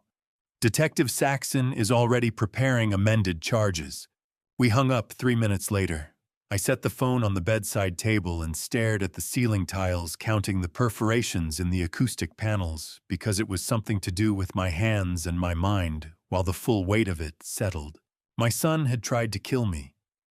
Not in a moment of rage or panic, but with calculation and manufactured justification, coached by a woman who'd built the entire plan around timelines and ownership documents and plausible deniability. And my granddaughter had heard it all. My phone buzzed. A text from Vernon S.A. adding crim attempt murder based on Wren's transcript. Arraignment Monday. Bail unlikely. I closed my eyes and thought about 8-year-old voices carrying truths they couldn't possibly understand, about soup made with extra ginger, about signatures on documents that finally meant something. Outside my window, the January darkness was absolute. The criminal attempt murder charges were filed on a Thursday. By the following Wednesday, I was discharged from the hospital with instructions to attend physical therapy and avoid stress advice that felt almost absurdly inadequate, given that I was scheduled to appear in Connecticut Superior Court the next morning to watch my son and his wife face arraignment. Stanley drove me to Bridgeport in his immaculate sedan, the leather seats warmer than my own truck had ever been. Vernon met us in the courthouse lobby at 8:45, briefcase in hand, expression grim. "Ma Celeste took a deal," he said, without preamble. "Signed it an hour ago. Guilty to conspiracy to commit computer fraud and identity theft under state statute, full cooperation against Brent in exchange for suspended sentence and supervised probation. She'll allocute this morning." I nodded, unsurprised. Celeste had demonstrated her loyalty the moment Detective Saxon had offered her the choice between solidarity and self-preservation. Courtrooms are designed to feel heavy oak paneling, vaulted ceilings, the weight of consequences made architectural. But I'd never felt that weight until I watched my son's wife sell him for her freedom. Judge Patricia Mendoza presided from the bench with the calm authority of someone who'd spent 23 years hearing allocutions, plea bargains, and the carefully rehearsed remorse of defendants trading honesty for leniency. She was in her late 50s, steel-gray hair pulled into a neat bun, reading glasses perched on her nose as she reviewed documents. Celeste stood first, her attorney beside her posture, perfect in a navy blazer that looked borrowed. The courtroom deputy swore her in. "Ms. Mercer," Judge Mendoza said, "you've entered into a plea agreement with the state. Do you understand the terms?" "Yes, Your Honor." "And you agree that on or about January 15th, 2026, you did knowingly conspire with another individual to commit computer fraud and identity theft by fraudulently accessing financial accounts belonging to Roland Mercer without authorization?" "Yes, Your Honor." Her voice was steady, practiced. No tremor, no hesitation. She'd rehearsed this performance. "The court accepts your plea," Judge Mendoza said. "Sentencing is deferred, pending your full cooperation with ongoing investigations. You are remanded to supervised probation with electronic monitoring." Next case, Celeste didn't look at Brent as she was led away. Didn't glance toward where I sat 3 rows back. She simply walked out of the courtroom as if the previous 6 months had been a job she'd quit, nothing more. Brent stood next. His attorney, a weary-looking man in his 40s who'd clearly drawn the short straw in the public defender's office, stood beside him while the charges were read aloud. Conspiracy to commit computer fraud and identity theft. Forgery of legal documents. Unauthorized access to protected financial accounts. Destruction of evidence. Felony evading responsibility causing serious bodily injury. Criminal attempt murder with premeditation. The list felt endless. Each charge another brick added to a structure that was finally irreversibly collapsing. "How does your client plead?" Judge Mendoza asked.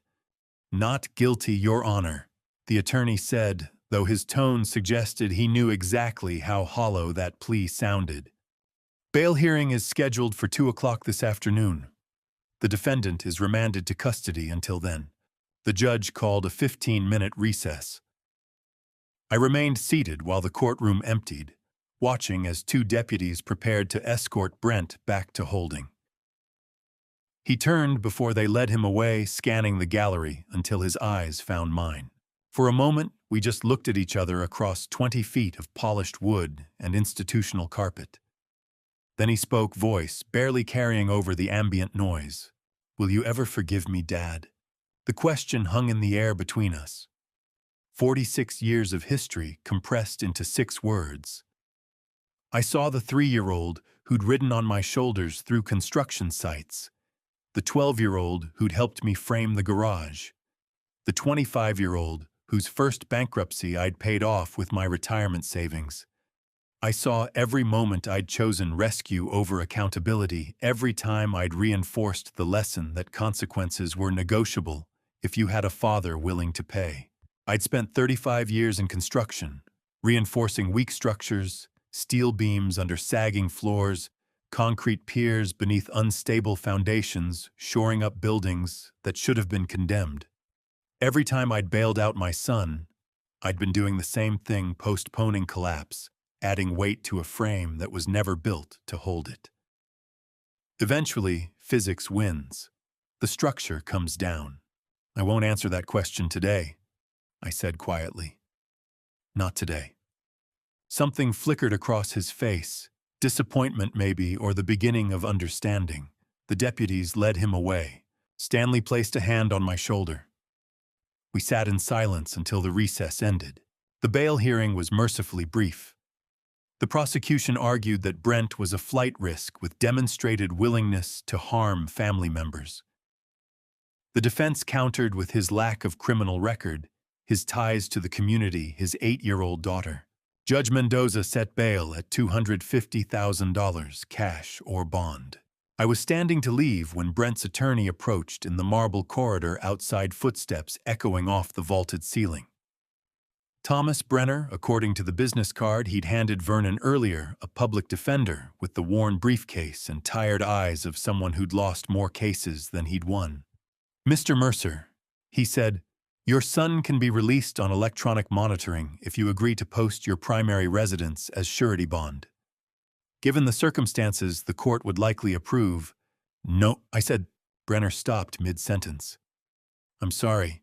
No, I won't be posting bail." He blinked, recalibrating. "Sir, are you certain your son would be confined to a residence with GPS monitoring regular check-ins?" "Completely certain." The attorney looked at me like I'd condemned my own son. Maybe I had. Or maybe I'd finally stopped condemning him to a life where consequences never meant anything, because his father always arrived with a checkbook and a willingness to absorb the damage.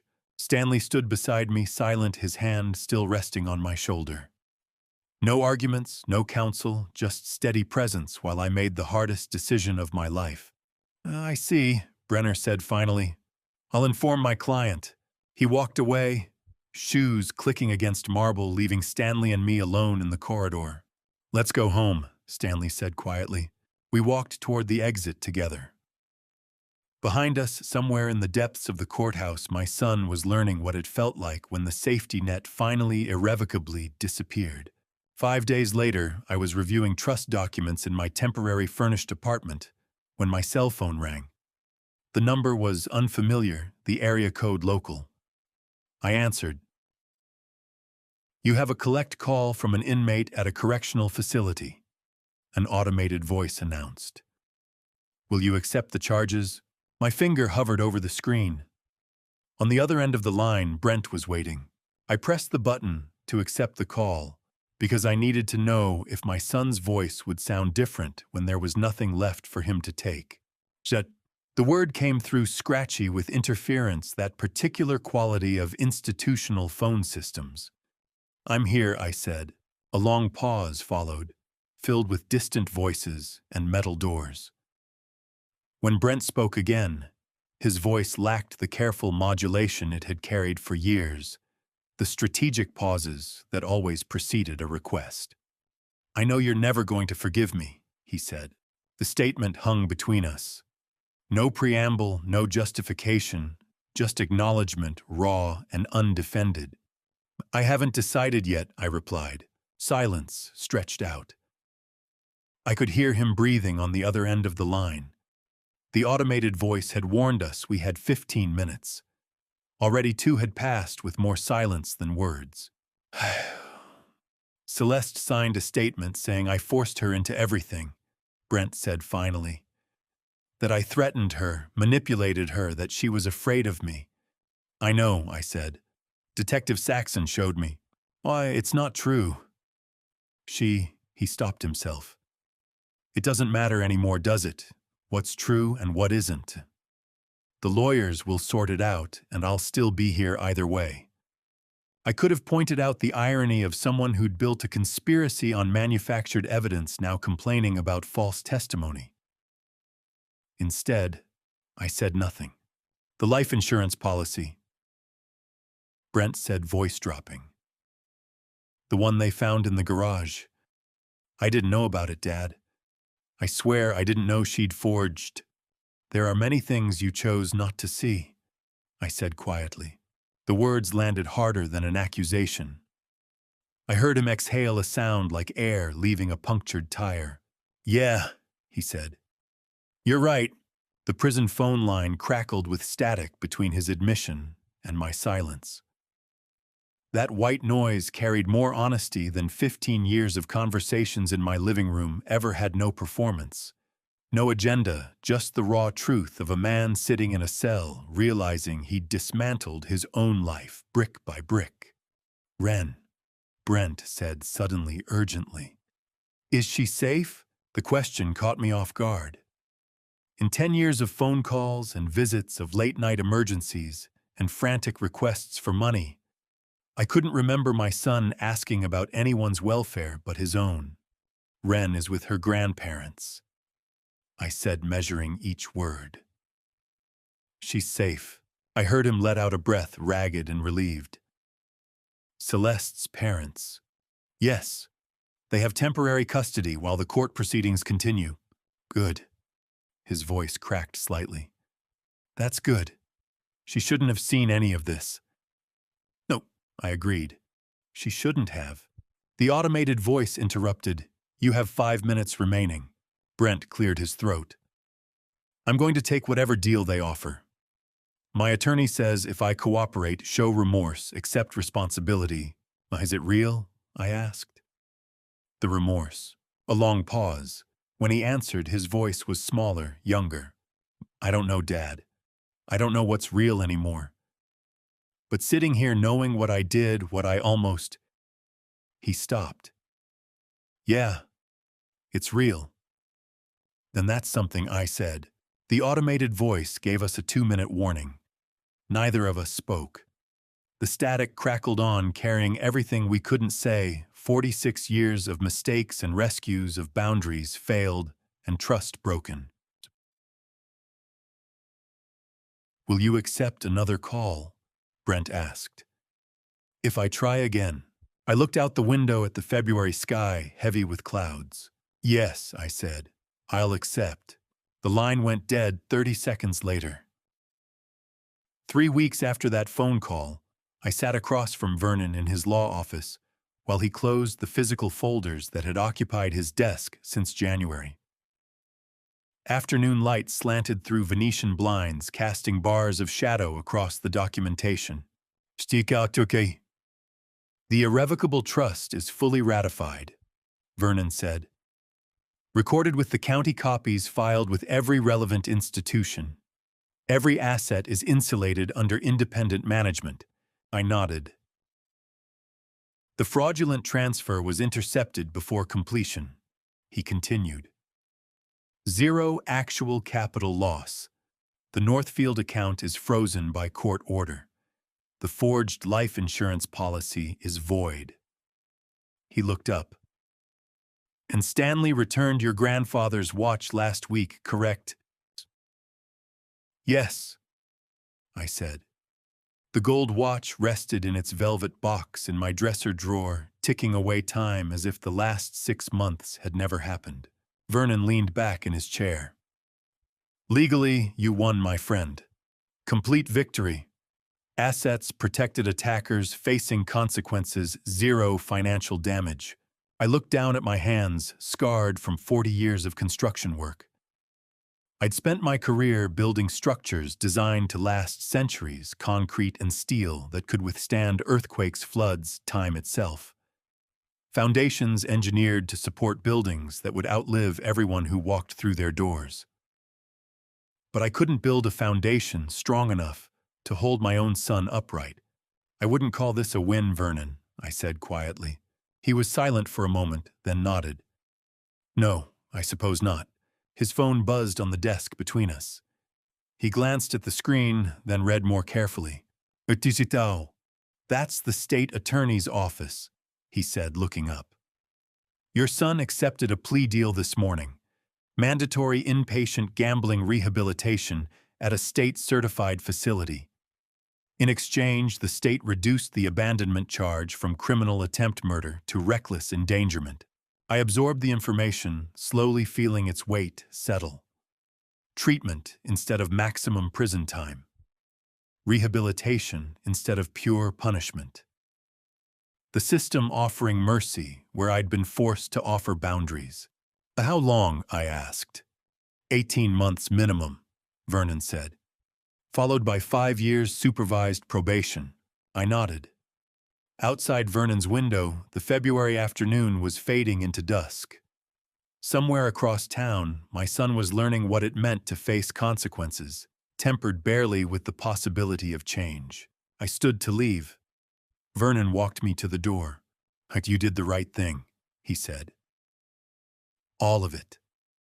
I looked at my oldest friend and wondered if doing the right thing was supposed to feel this much like losing. Brent entered the rehabilitation facility in late February. By summer, I'd stopped checking my phone to see if he'd called. Not because I'd stopped caring, because I'd learned the difference between caring and waiting. 6 months after your son tries to kill you, you learn whether you're rebuilding a life or just running from the rubble. I sold the Fairfield house in July. A master builder knows when a site has outlived its structural utility. Too much history in the soil. Time to build somewhere new. The Lake Erie cottage came through an estate sale Vernon forwarded. Cedar siding, weathered silver. A deck over stones shaped by 10,000 years of water. The previous owner died at 92 with no regrets. I closed in 3 weeks. Moving was surgical. Stanley hired the movers. Vernon handled the title. Doris showed up with boxes and stayed until the kitchen was sorted. I kept my grandfather's watch, my late wife's photo albums, my hand tools. The morning I left Connecticut, I stood in the empty living room where they'd planned my death and felt nothing. Not anger, not grief, just a contractor finishing a difficult job, walking away clean.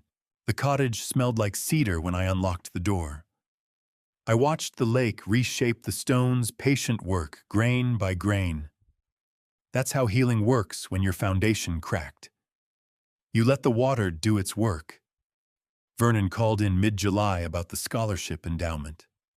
A portion of the Connecticut sale structured to fund civil engineering students. In her name.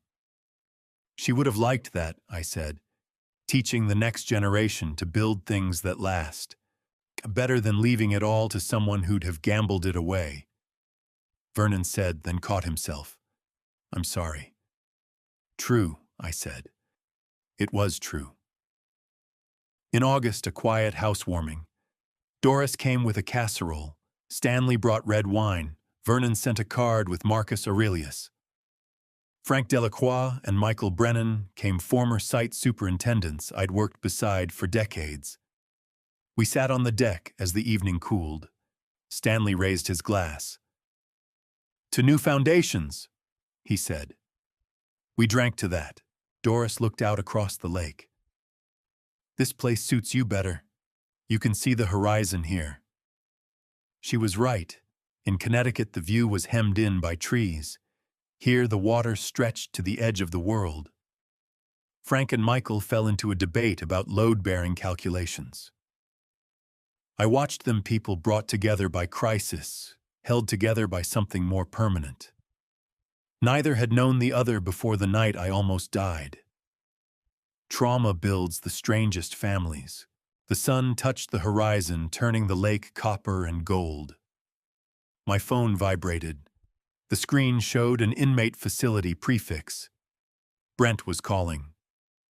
Behind me, Stanley said something that made Frank laugh. Doris asked if there was more wine.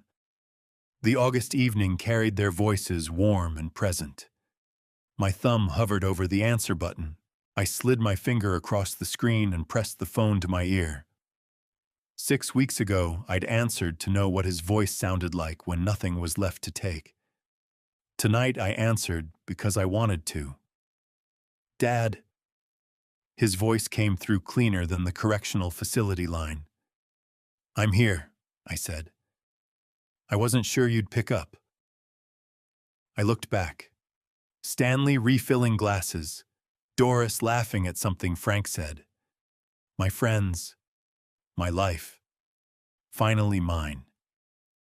I'm here, I said again. How's your blood pressure? The hypothermia put strain on your heart. Not the content. The tone concerned nothing under it. Stable. Vernon keeps my appointments. Doris has me on a low-sodium diet. Good. Is Ren okay? Safe. Her grandparents enrolled her in a new school. Drawing again horses mostly. Her counselor says that's healthy. She always wanted riding lessons. I let that sit. The program has family therapy, he said. Not now. Maybe not for a long time. But if you and Ren ever wanted to, there are counselors for this.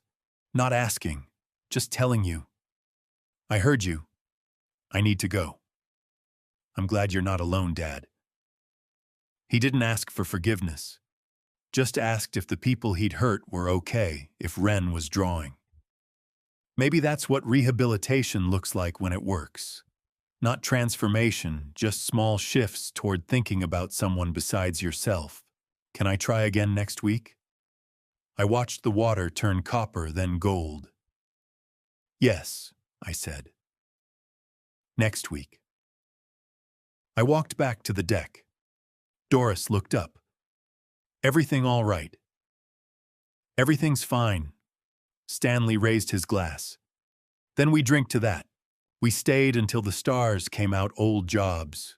Good work, 40 years of history. Frank told a story about a crane operator who'd caught a flaw the engineers had missed. Michael countered with an intern who'd redrawn an electrical plan in 72 hours after the original was lost. These were the stories builders told. Not about buildings. About the people who made them stand. Doris left first. The others followed. I stood waving until their taillights disappeared. Then I was alone. I stepped inside. Cedar, lake air, my grandfather's watch on the shelf, my wife's photograph on the mantel. I turned the deadbolt clockwise. The bolt slid home with a solid click.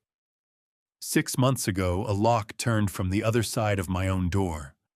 I stood in the snow, convinced I was hearing my life collapse. I was wrong. A condemned structure coming down, clearing the site so something true could be built. I didn't throw this bolt out of fear. I threw it because what was inside was worth protecting. The keys were in my own hand, my house, my locks, my choice. Outside, the last light faded over Lake Erie. Inside, the room settled into silence, not empty, not lonely, just peaceful.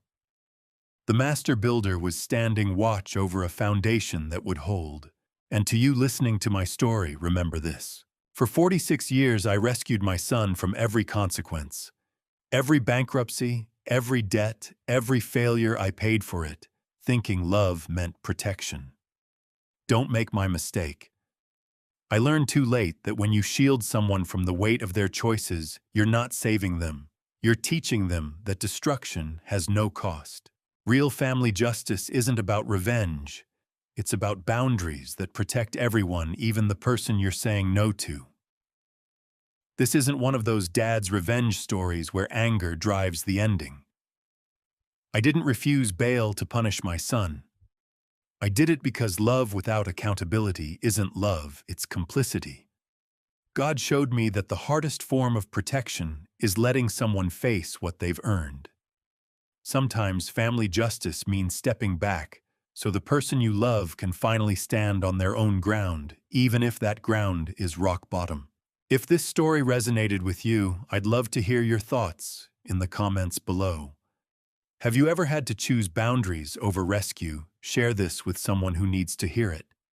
And if you value these dad's revenge stories about real family justice, please subscribe to Wise Revenge so you don't miss what comes next. Thank you for staying until the very end. This story contains fictionalized elements for reflection and learning. But the message about boundaries, accountability, and choosing protection over enabling, that's real. Take care of yourself.